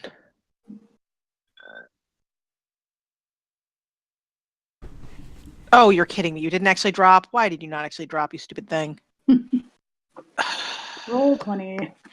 Roll 20, ladies and gentlemen. Roll 20. Well.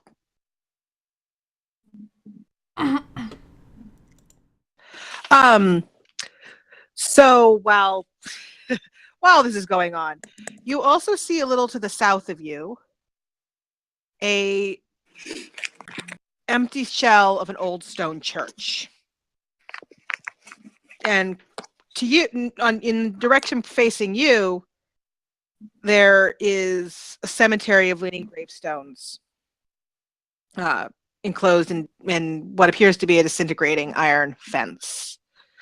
You also spot hold on, let me, now that I'm back in Roll20 after it decided to make me refresh, let me find Berez again. There we go. Why are you not dragging and dropping, you stupid thing? You're supposed to... There we go. Do this like a few spots at a time. Because there are so many maps that it doesn't really work for me to just drag the player flag. I kind of need to drag the map closer to the player flag so I can find it again. Okay. Can you guys see anything? Nope. It's black. Yep, Okay. it's black. Well, that's probably because your tokens aren't actually on the page. That's what I expected. Now that I realize that, let me correct this. I see a square. It's a pretty square. Yeah, I see a large black square. Sven. Mayette. Okay, and make sure each of you has sight, because that's a thing.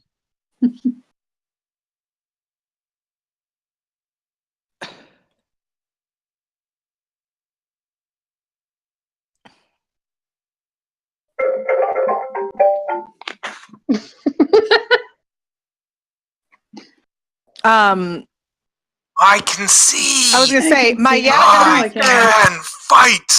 You should be able to see. Yeah. I'm giving everyone else sight because I don't seem to be able to do it just in bulk. Hey. So all of you will be able to see. Oh, that is not where I wanted to put those numbers. A little bit. With the fog as thick it is What is that? you're not going to be able to see very far. What is what? This thing. Ah, yes. I don't like that tone. So, how are you guys heading in? Are you going in carefully, quietly? I would imagine careful. Yeah. Maya doesn't do quietly. Well, all of you roll stealth. Quietly is an option, but carefully, certainly. This is why I didn't take heavy armor. Oh, that's good! Perception. Oh, 18. Okay. 19 stealth. 9. Stealth and perception, you said? Yeah. Okay. 18 stealth and Write that down. I rolled 2 18s in a row, so that's Okay. And 25 perception. Okay. 14 perception. I see everything. Okay. Somehow I did I worse see than my nothing. edit. It's Yeah. still- So, Oscar and Gideon, you are moving quite quietly and quite carefully and doing very well.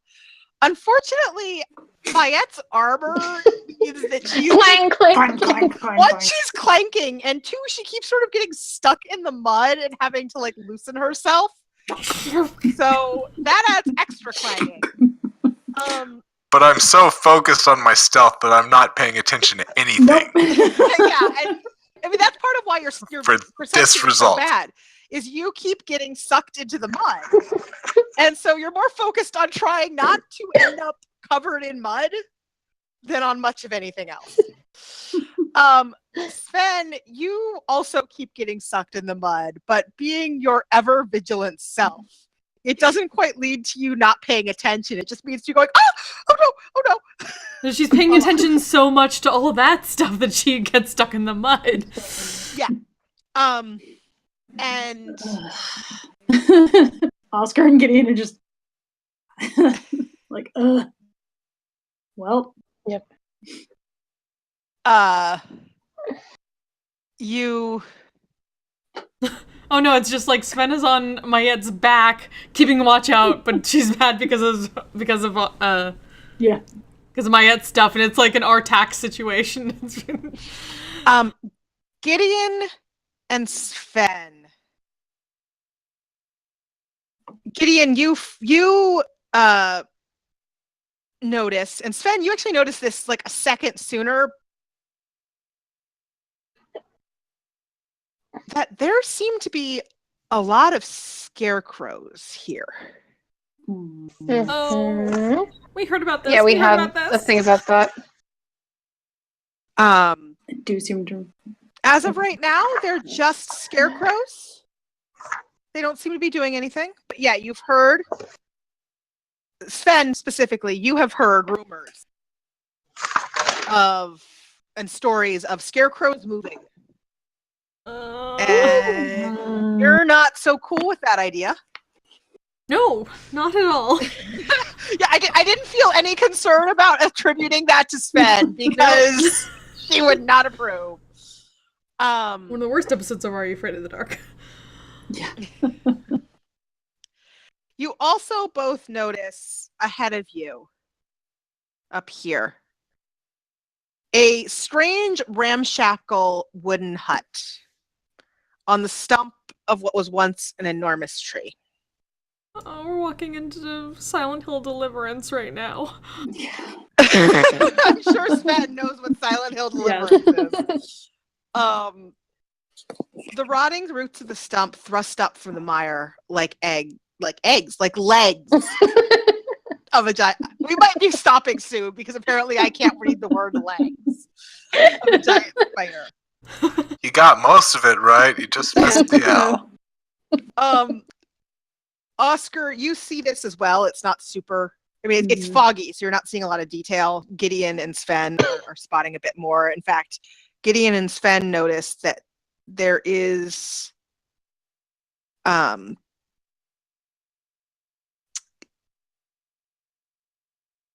some cawing sounds,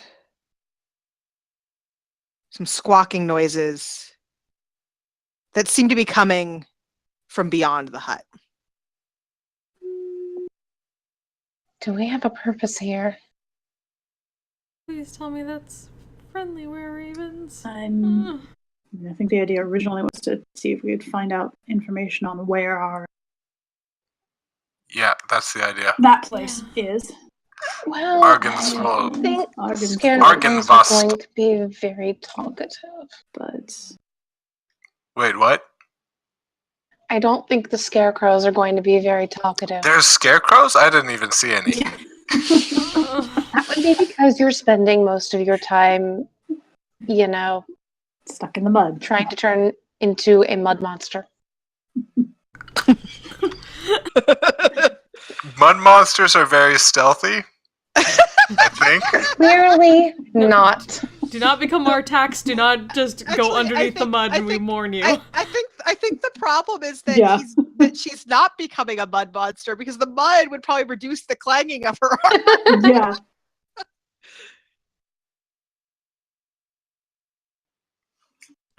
Well, Oh, I don't like this. let's take a quick look around and see if we find anything that can help. And if not, then let's move on.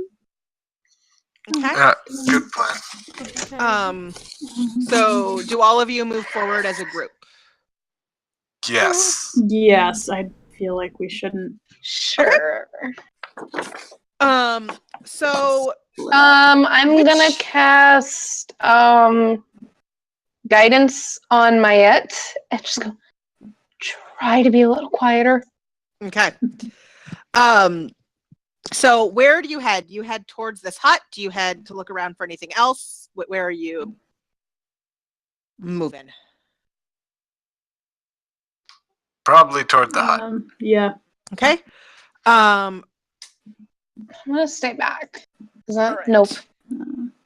Nope. Mayette and Oscar Okay. will take the lead, So as usual. you get closer to the hut, and there doesn't appear to be a door on the side you are on. If there is an entrance to this building, Circle around on the other and side. Okay, roll me another Hopefully. stealth. Add a D4. Yeah, My, anyone who's sneaking around the hut, roll me stealth. Ah! Let me try that. Well, 8 plus a D4. Okay, 12. 12. That's actually a very good stealth for my 21. Okay. Hey, Okay. I'm not so sneaking. I'm Okay, just staying back. Gideon's chilling in the back. Mayette, you're That's- still a little clangy, but with the help of Oscar and Sven, who are being pretty hyper vigilant of your clanginess, you managed to stay fairly quiet and sneak around the hut. And as you come to the other side, you notice a doorway. From the angle you're at right now, it seems like it's probably open, but you can't quite tell. Beneath that doorway floats an upside down, hollowed out skull of a giant. And on either side of the doorway are 2 iron cages dangling from the eaves. There are scores of ravens in each of the cages, and they squawk and flutter their wings as they see you. Can I just quietly cast Detect Magic? On just in general. Everything. So yeah, I'm pretty sure it's just an area of effect. Yeah. Okay. Yeah, no, it is, but I just wanted to make sure. Like what you're looking at. Are you staying where you are, or are you coming around to do that? I'm gonna stay where I am, but I'm gonna leave it on because it lasts for 10 minutes. Okay. So you're definitely getting some sort of magical auras. You can't quite see the source where you are. Okay. Let me just check one thing before I can give you the spell description if you need it. Yeah, no, that's not what I'm checking. Okay. Guys, there are a lot of ravens in these cages. I should let I them might out, be able right? to see through I the don't wall think we depending on should. how thick the walls are. Actually. Are they? Yeah, well, ravens? that's why you're getting the auras. That's why you're getting something. Okay. You also are just noticing something about the scarecrows. There's definitely some magic there as well. Okay. Though they don't seem to be it doesn't seem to be active. You definitely are getting like a sense that there's something there. What kind of magic? I mean, I can guess, but let me see. Let me look at schools of magic real quick. sorry. I'm pulling a Caleb right now. Yeah, well the thing is, it's funny because the detect magic spell says you can determine what school of magic it is. But a lot of magical things don't come with a school listed. Mm-hmm. So it's like, well, what are you? Yeah. Probably enchantment would be my initial instinct. Okay. Just want to make sure. Yeah. Well, I don't know about that actually. Transmutation? Yeah. I usually go between enchantment and transmutation tends to be like that. It could be one or the other. Yeah. Let's say transmutation for this purpose. I think. Okay. Now, what you're detecting in the hut, which is a bit obscured because you are looking through walls and shit. You can't see what the source is. You can see that there's magic. Okay. That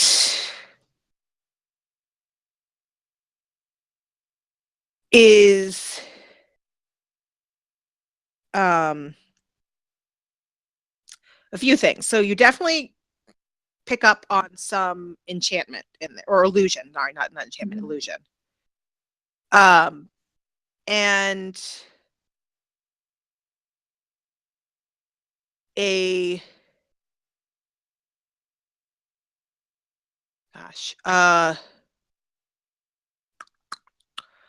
we're gonna go with transmutation again. It's one of those that I'm not 100% sure what to call it. We're gonna go with transmutation.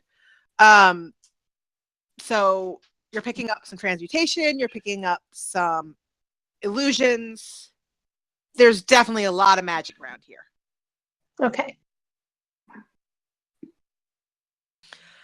Now, if you come around the hut a bit, so where you can see the front door. Yeah, that's there is this what I was the giant skull I was describing. That has some distinct magic as well. She said, "Don't get too close to that." You think planning on it. Well, now I really want to.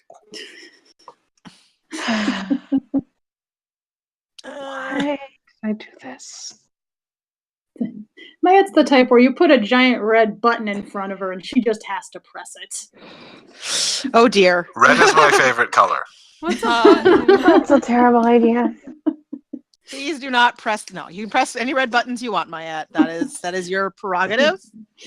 The party might not approve, but you know. Enthusiastic button consent in this and party. The hollowed out skull also has transmutation magic. Okay. That's a pretty strong aura. Okay. And so far, nothing. There's movement in the hut. Like, as you can see through the door, does seem to be movement, but they're not. Whoever's in there does not appear to have noticed you, or whatever is in there does not appear to have noticed you.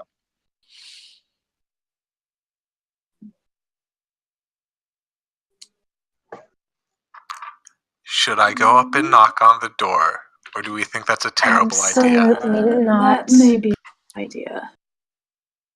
Yeah. There's magic all over this place, and I get the feeling that it's some kind of an alarm. That or Bless you. that or it would just explode in your face. Or both. Probably both.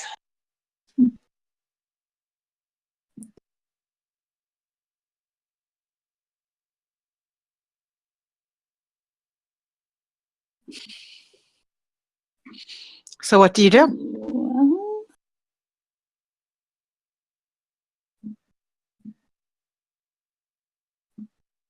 Well, If there's nothing to gain here, we should move on.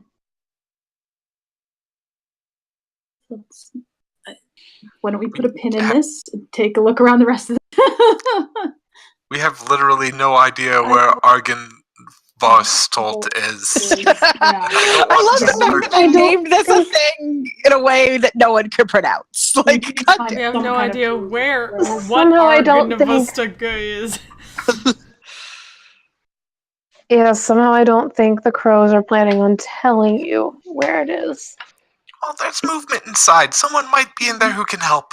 I mean, we have met Yes, ravens. this is such a friendly-looking place. You met a lot of friendly ravens. Yeah.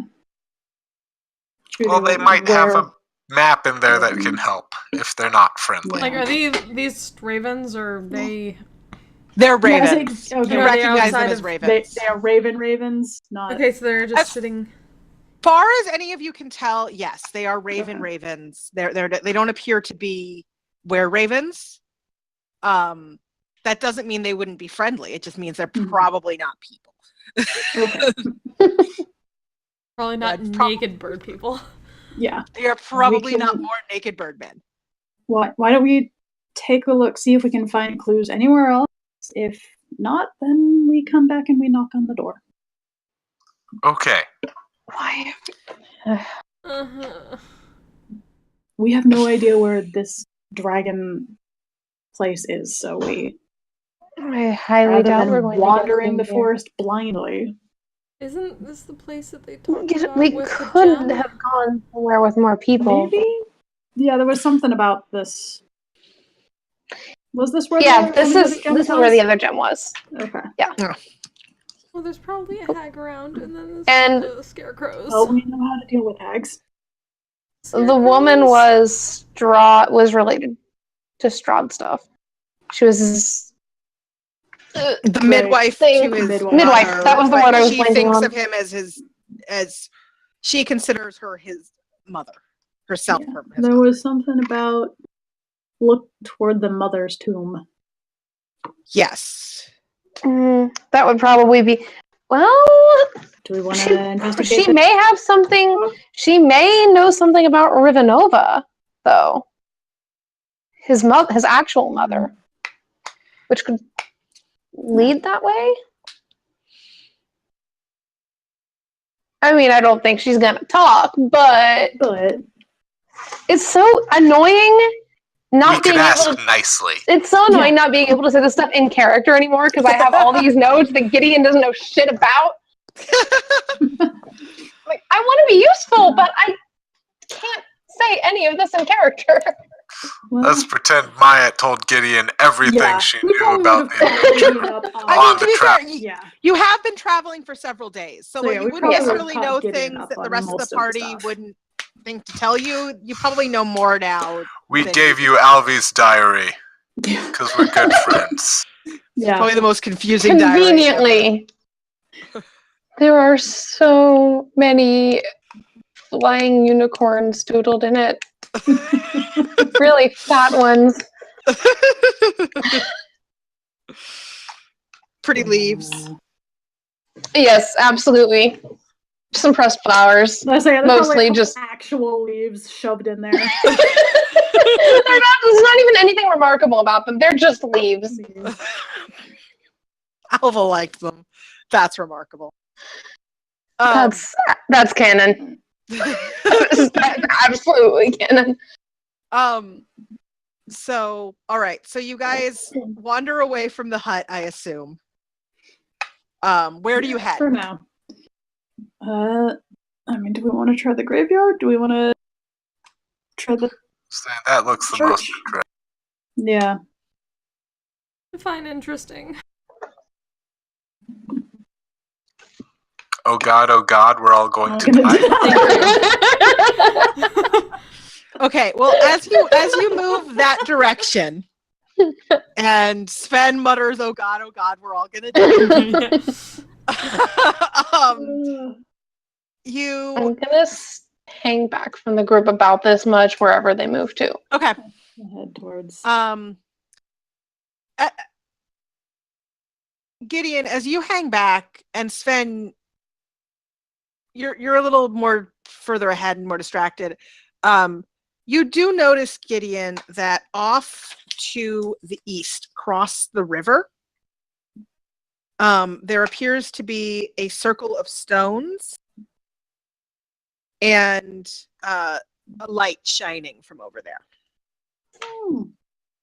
I'm gonna point that out to Oster. That looks strange to you. I would imagine. Probably. Does it look at all from here? Does it remind me at all like what we found with those druids earlier? I mean, no, it does seem like standing stones, but it doesn't necessarily directly. Roll me insight. Roll me insight. Insight. It's like good. That's better. Yeah, but also just I think it makes sense because you're trying to make connections. Yeah. 19. Okay. Yeah. So it doesn't.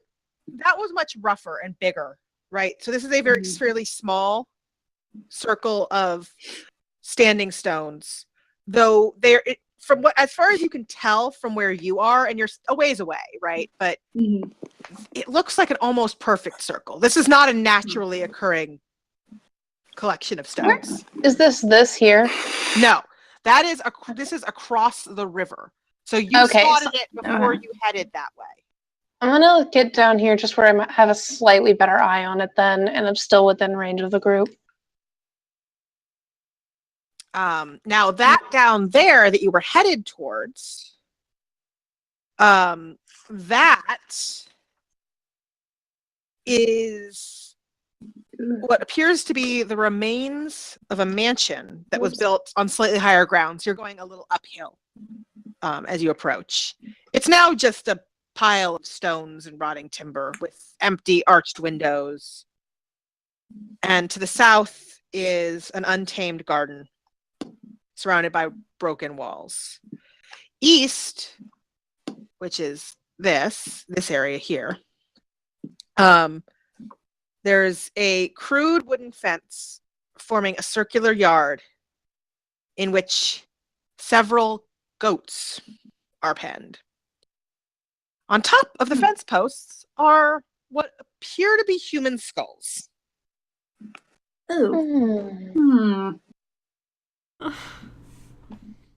This place just keeps getting better. That's so good. That circle of stones is definitely something to check out at some point. Why does the hag have a lot of goats?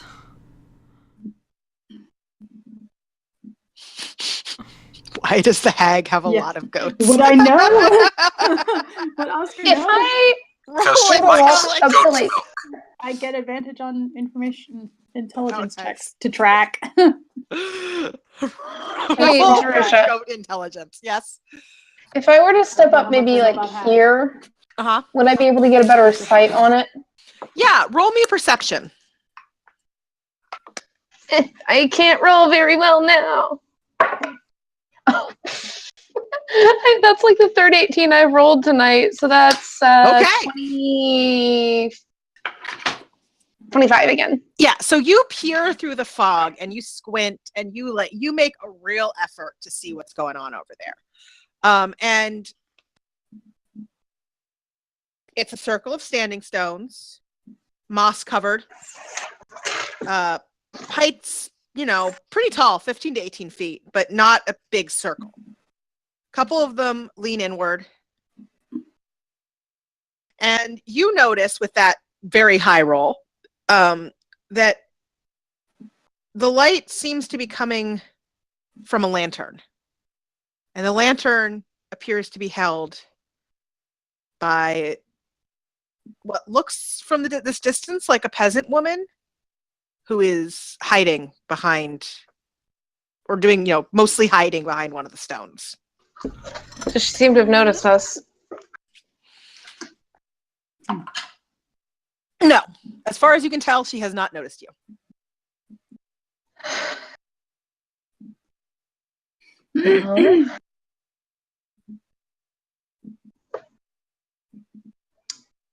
Someone's over there. The light Go is over there someone. first. She doesn't know we're here. This could be the owner of that hut. Looks like a peasant woman, but I'm not trusting sight right now. Though with detect magic, does that work? What's the range on detect magic? 30 feet. So you were here-ish? Yeah, I would have been like here-ish, so Okay. that would get me to like... Yeah, no. Eh? Nope, nowhere near. Okay. Okay. I mean, the scale on this map is wrong, but it's more than 30 feet across that river. Okay. I mean, I can be pretty sneaky. I can be. If you want one I of us can't to, too. You can try. No, you can't. Let's stick to what we're good at. I don't think a hag would have to. You're good at a lot of things, Mayette. Stealth is not one of them. Ben's pretty smart. Why would a hag be not able to notice us, but be sneaking around here? I'm not sure that's... Do we know she's a hag? We could tell there was movement in the house, the hut. Yes, on the stuff. there seemed to be movement in the hut. Oh. And then there's this woman across the river. You don't know. Chance that's not... I mean, she may not be. She could be. Did she seem young, old? Did it get any feeling? I mean, as best as you can tell, she seemed fairly young. Okay. It's a little hard to tell because you're far enough away that it's sort of at the edge of your vision in this fog. But it wouldn't hurt to look, but I'm not sure how quietly you'd be able to get across that water. I definitely think this woman is worth... Unless you cross to the south and then go around.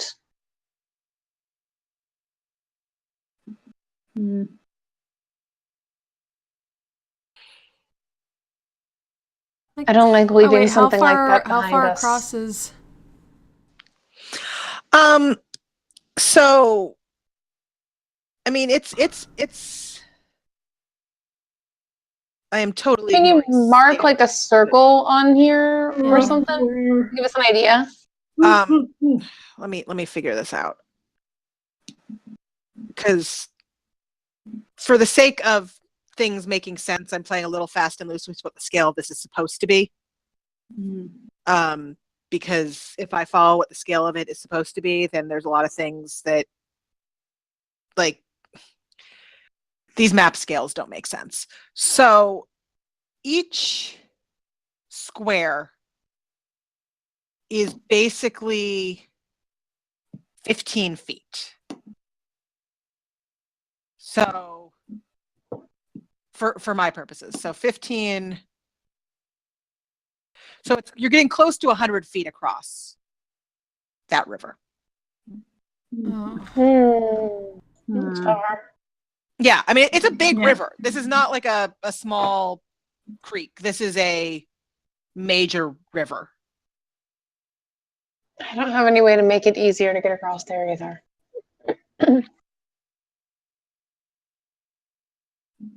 I can only sometimes jump like 30 feet. That's about all I have. I mean, could try to swim it, but I still think the best bet would be to come up from the south because she won't see us. And I don't think sending... Coming up from down here? Yeah. Like up and around. I'm more confident with Oscar going ahead and the rest of us hanging back. All right. Roll You me. do seem to be the I'd quietest. willing to. But If you're looking for a way across, roll me an investigation check. I'm helping. yeah, I can. Can I do survival? Yeah, I can survive. Sure, survival. Survival. If that's better for you. Natural 20 Ooh. 15 if it's survival. Oh, never mind. So Oscar, on investigation going for. Oscar, you start looking for a way to cross this river, and you somehow, as at first you're like, I don't think we can really get across this unless we want to like literally swim, right? Yeah. Like, and that's gonna suck. I really do. Oscar really doesn't want to swim across this river. Right. And then you notice a rock sort of sticking out of one spot of the river, close enough for you to pretty easily hop to it. And then another. And you manage to find the one path of rocks Oh, nice. that exists across this river. So wait, if you whisper to want others. Do we really want Oscar? What if the lady is on our side? She might scare her away. That's scary. I would rather have the quiet one go. Also less scary than I'm my good dad. with people. I'll say that. Maya's pretty good Scary when she's not one. being intimidating. I will intimidation is stay 0. behind. I have people skills, god damn it! And No, use them you to don't. fight What for did it. I just say about sticking to your skills? To be fair, Gideon also has even Yeah. significantly more people skills than My head is better with Maya. I'm not volunteering to talk. I'm just volunteering to stay behind for support. Okay. So Probably whoever scary, wants but to just cross in case she isn't. can I cross. mean, if it's hopping across rocks, then yeah, it probably should be. Like, me. I'd honestly rather be I'm far pretty away sure I from have the the highest hag in hut. like acrobatics All right. What would it be? What kind of role would it be? For to get across the Getting rock. Should across. be acrobatics or athletics. okay. Because it's either I'm gonna sort of follow parkour hopping you or because I want to Yeah. stay close. I want to stay Yeah. reasonably nearby. I want to be on the other side in case no. things go poor. Yeah. That's a 9. Alright. So I fall in. okay. So That's a 10. 20. 20. 30, 20. Sven? I roll. Oh, was that 19 you or was that earlier? Like Hmm? 11. That was a 9 for me. 11. Okay. So Oscar like leaps across these rocks Just with like, like the grace of like a gazelle. Like it's kind of ridiculous. And the rest of you are kind of distracted by how Trying. well Oscar jumps across the rocks. And also just by this entire, the fog makes it a little hard to see. There's a lot going on. It's not graceful. Gideon hits a wet spot and it's just on his ass in the water. Yeah, Gideon, each of you, like Gideon, you get a couple rocks in and slip and like land on your butt. Luckily, you don't actually like fall into the river because it's actually moving fairly quickly. But like you just barely catch yourself. Mayette and Sven, you sort of have a similar experience, though you're a little bit less close to ending up being swept away by a river current. Not by much. Don't do but just that. very slightly. Where would that put us now? So you are like down here-ish. Okay. And so Oscar makes it across nicely. Everyone else comes across a little damp, probably with some bruises on their butt. But no, could be a lot worse, right? Prestidigitation. That was I pleasant. want to mutate. Right. So Oscar will just prestidigitation the water off of Gideon in my head. useful. You're welcome. All right. I'm going to cast guidance on you if you're going to be sneaky. Yeah. I'll hang back on this I'm gonna side, go but ahead and sneak. I'll go ahead and take Okay. point on this. Yeah, I'm Oscar, gonna hang back on this side, but I'm gonna stay close to this second little Just shout Green. really loudly if you need backup, I will do that. and I'll be there in Okay. as fast. Not too So- loudly because Hang back Oscar, and watch within I- range of casting things. about how far ahead do you stay? Like, yeah, about how far back does the group stay? Yeah. Oh. I'm literally I mean, staying I'll just on this hang- side of the water, Okay. assuming that that's within a reasonable distance of not being within sight of the other. You probably want to be like up here a little, like a few more squares up, closer to Mhm. that edge. But yeah, Okay, I'll be here then. if you want to be able to be within a potential spell range, depending on the Yeah. There we spell, go. right? So as long as you're within 30 feet. And you can pretty much just get there. So Oscar, roll me stealth. Okay. That's good. 22. Okay. No, Yeah, so- you don't need the D4. You Oh, that's true. I sneak forgot up. about deep. I can if you want You're I mean, 3, so Might as 25. May as Okay. well. Again, you masterfully sneak towards these rocks. Ron. It's funny 'cause I And- don't even have proficiency in stealth. I just have a really high dex. As you get closer, you see that this is a wary-looking peasant woman hiding behind one of the stones. She holds a rusty lantern and a dagger.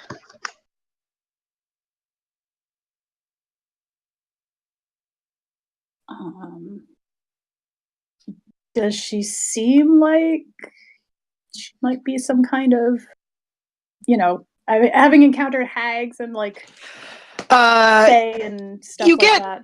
Yeah, I mean, Do I get I that kind of vibe?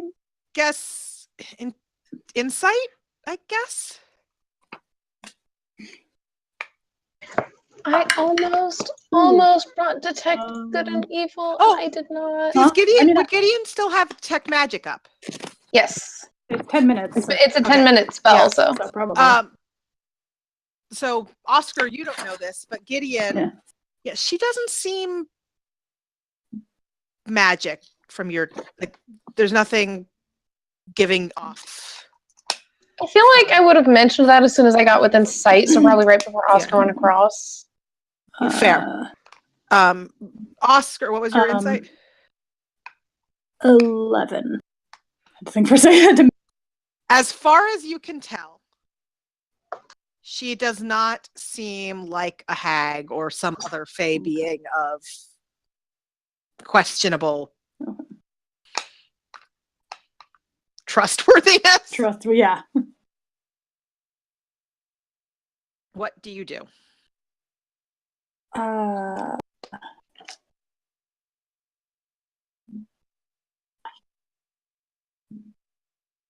Guess I'll approach her carefully, just kind of, hands up as Okay.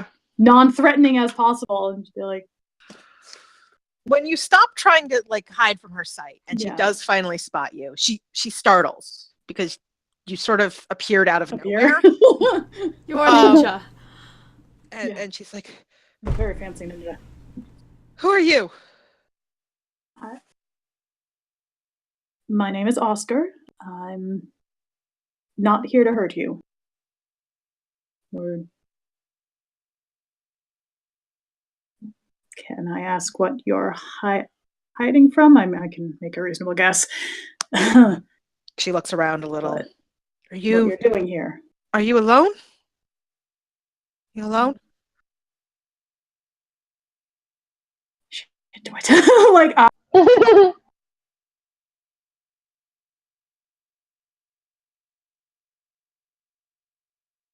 No. I do have some friends with me, but they will stay back if you don't want them to She considers you come for a any long moment. closer. Says, "Yeah, you aren't from around Not here, are really. you?" No. Very much so, not from here. She considers you for a moment. Roll me persuasion. Okay. 14. Okay, that's actually not terrible. Oscar is significantly better than Elias. She's still Which is sad. she appears a little tense. Well, Elias is really bad at Yeah, I know. That's why it's sad, because Oscar is not fantastic at this. And she seems a little tense, but she does relax a tiny bit and says, "My name's Muriel. Muriel Vinshaw. Come from Vallaki. Do you know the Mardikovs?" Yes. We actually helped them with their winery not that long ago. They mentioned that. And with that, when you say that, she like the tension leaves. Like it's clear that knowing who these people are brings a degree of trust from her. She says, "Oh, I'm here trying to spy on Baba Lagasa. You know, Guessing they that's they want the gem back. The gem back. Get it back, so we'll at least keep an eye on what she's doing. But I don't want to be in that actual town, so I stay over here." Can't say I blame you. Is it alright if I kind of wave the others? Yeah, she nods. No, yeah, that's fine. If y'all are friends with the Mardikovs, it's okay. Just be careful. We don't want Baba Lagasa to see anything. I'll kind of wave the rest of the group approach. She's waving us over. Do we attack? No. She did say she'd yell loudly, right? Do you always think with your spear? Is that still how your mind works? If Oscar was being attacked, the sword would probably be on fire. That is fair. She hasn't even drawn her sword, so calm down, my head. It's okay then. These are your friends, then I take it. Yes. Hi. Hi. Sven, Gideon. Well, I guess it's good to meet you folks. It's a little weird to meet people out here. I don't run into many, but y'all don't seem like the normal folks from around here. So what are you doing? I'm getting used to weird. She looks at Gideon and blinks. Don't you from the temple in Vallaki? The church? I am. Oh. Well, that makes me feel a little better too. Can't say I'm around town too much, but I travel, bring word back. Yeah, I'm help when I can. When I'm not hiding here spying on. Well, yeah. I'm from around there. I remember seeing you in the church. So. You've been spying? Well, on Baba Lagasa. For the Mardikovs. Oh yeah, sorry. Oh, yeah. I told her that, but y'all came over a little bit later. We heard that there was a gem there. Yeah. We were trying to look around a little bit. What have you found out? Yeah, I mean, I've been watching her because she likes to send her those scarecrows of hers. I know over to attack trouble. the winery. Yeah. And well, yeah, they're not good. They're honestly pretty murderous. But they're under her control. Wonderful. They're basically an early warning system, I think, but they don't do much unless she activates them. So We need help taking care of this problem. I mean, I think a lot of people would be better off if she was just gone, but I can't do a whole lot. We got to her hut once. I don't see why we couldn't do it again. And she's in that hut, isn't she? probably. Yeah, she's typically there unless something's putting her out. I mean, And if she's not expecting us, we could try to take her before she sees who's out here. We have taken out a coven of hags before. Oh, that's We had a little extra help. That's impressive. Yeah, I mean she's pretty powerful, is my understanding. I mean, she controls all those scarecrows, and she's got that giant flying skull thing she likes to ride around in. Oh, is that what that's for? Oh. Yeah, it flies. Oh, they didn't have flying Start skulls by at the smashing last the one, skull. and we had the other two and Nathan and. If we could fly on that would make Nathan! Argan Vostol Y'all know Nathan. much easier. You know Nathan? Yeah, of course I know Nathan. Yeah. Oh, Good people. Oh, you're those folks. You are getting a reputation, aren't you? Well, I mean, I'm friends with Nathan. He mentioned y'all, and now when you mentioned him and those hags, I assume over in that old windmill. Oh, yeah, those hags. Right. All Take right. care of that. They're all dead. It's Well, good to hear. I mean, maybe y'all can do something about her. I mean, she's not good people. I mean, obviously, but No. Do you know if she's the only one in the hut? I think so. I've never seen anyone else come or go. Just her. So all those scarecrows. She has the scarecrows. Yeah. Those will fight for her. But if we can get rid of her, in theory, the goats. I think Those the goats she just eats. So. Oh, I thought so. That's not surprising. The ravens she's got trapped. There's no love there. Yeah. But That's something. But I, another hag and free the ravens. Mm-hmm. I'm not much of a fighter. That's why I stay over here. I can't. I wouldn't be much use, but. Oh, it's good to know. I think it's not a bad idea if we can get back quietly. Yeah, at least we know what we're getting. Well, I mean, if y'all can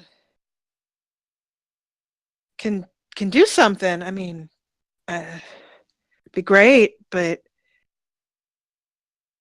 I mean, what brought y'all here? We're looking for Argan information on. Yeah. Oh, Trying to figure out where it is. Okay, yeah. And she gives you some directions there. She in fact recognizes that name and tells you how to get there. Yay! You won't be wandering around aimlessly with wolves.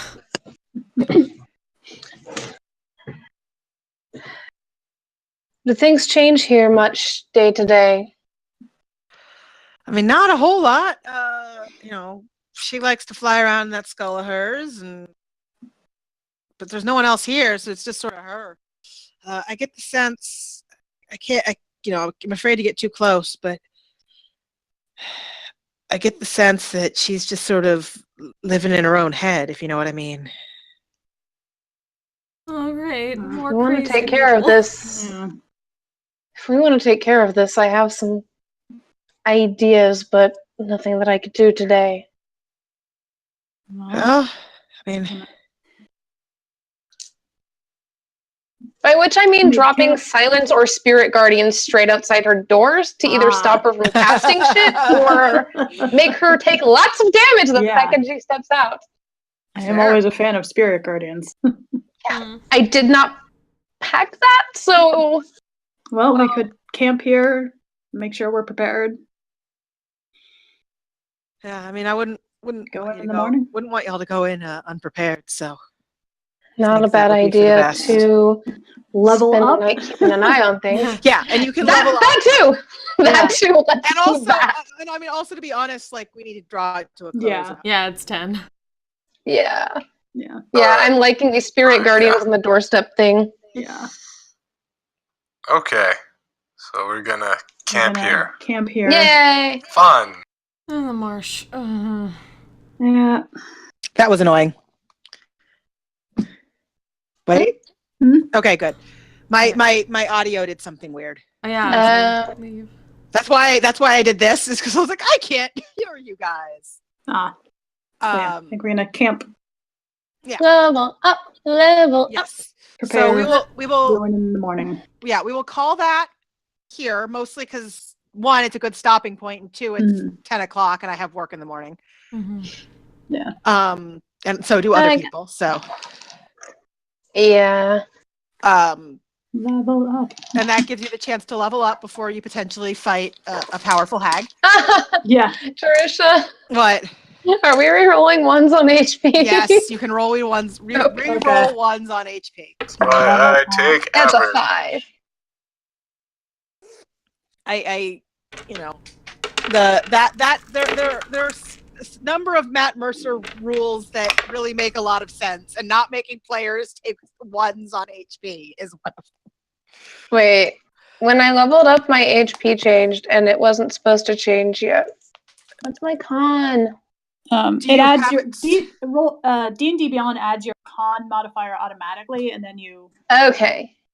Okay, my con is +3. Well, and then there was my saga with D&D Beyond and my HP, and the fact that I had it set the wrong way. So every time I took a long rest, it completely reset my HP to a number that wasn't my HP. Hey, I get Sentinel at Death's Door at 6. Yep. Nice. That's useful. It is. Well, that was fun. I'm glad we got to play. Yay. Those. Hang on. Me too. Yes, thank you. Yes. We will I aim got for. stronger. Yay. We will aim Yay. for next week as well, unless people have things that mean they can't do it. It should be fun next What week. all do I get? I'm fine next week. I should be good. Handbook. There. Yeah, I mean, if something comes up, just let people know. But unless something comes up, we will plan to play next week when you may well be fighting a hag. Get another 3rd level spell. And that I gives think me we'll go for time. Rite of the Storm. That gives me time Divine to prep Domain. that. Yeah. That's long rest. Yeah, I'm gonna go with Rite of the Storm. Give myself some lightning damage. Ooh, shiny. So Shiny. Yep. Justice. that actually worked out really well because I was able to go in with the detect magic and then not have to keep it for when we know we're fighting. Mm-hmm.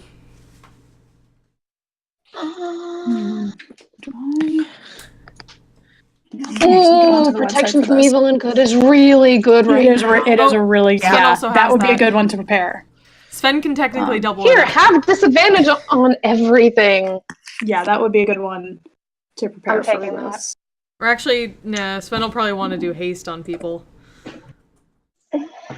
Yeah, haste would also be useful. I don't think I need 3 healing spells. But Probably not. well, I mean, the problem is they're all very specifically. I have mass healing word, cure wounds, and life transference, and I don't. Like, the two I would single keep target Cure- options there. Yeah. I mean, I would keep Cure Wounds. Yeah, I Because am. that's a low level. I think. I don't know. Mass Mass healing is word. like I've got to head out.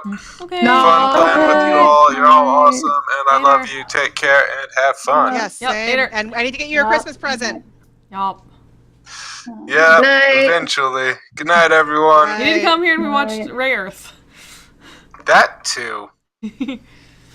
Things we need to do. Actually, Oh, I think I will drop mass healing word because I get just left. You left. Goodbye. They oh. I hear. What, Phoebe? What's I say, up? I hear a Phoebe. What is the Phoebe Oh, doing? Trish is still here. Like, I hear Yeah, Phoebe. I'm Why still are here. you? Why are you yelling? Why is Phoebe? Yeah, I just hear Why are you Hi, yelling? Phoebe. yelling in the background. What's going on? Did you make friends at the lesbian bar?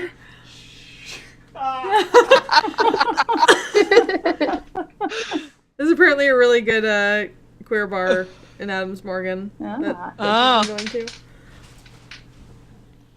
I just hear Phoebe making noises in the background. I'm like, Yeah. Phoebe, what is going on?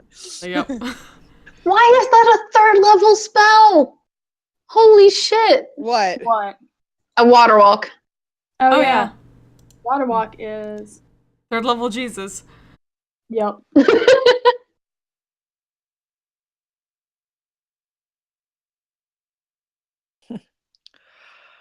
Oh, man.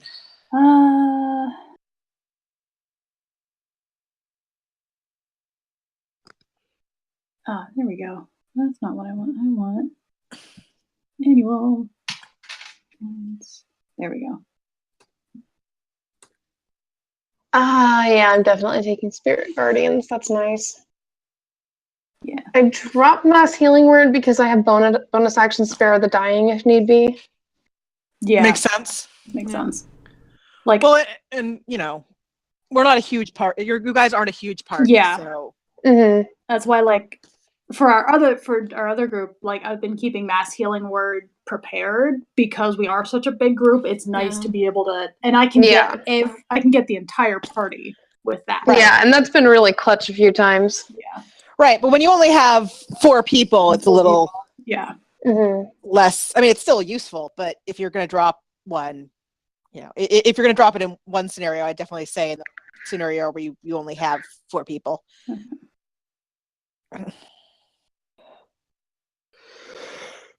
I think, yeah, I'm going to take Silence and Spirit Guardians because I don't know which one we like more. Either That's one fair. of those would be useful. You can also just ponder it for down the road. Which one, Maggie? Yeah. I said either one of those because silence is good against spellcasters. Right. If we can keep her from If we flying can keep her from around, flying around. that would be great. I say we lead with either, you know, maybe smashing the skull or somehow getting Mayette on it. I think leading with smashing the skull would be the best. I'm gonna keep that from. You know, you have dispel magic. I do, actually. Where is it? That's not something I keep. 3rd level. That could actually be super useful for this. Guys, you know what I have? That's something I keep Subtle forgetting about spells, with so I can deal Elias. with silence. Yeah. I will actually take. I had blindness deafness earlier. I will swap that for dispel magic because that could be super useful. Probably be. Yeah. Yeah. Unfortunately, clerics don't get counterspell, but they do get dispel magic. Yeah. Counterspell is nice, but yeah.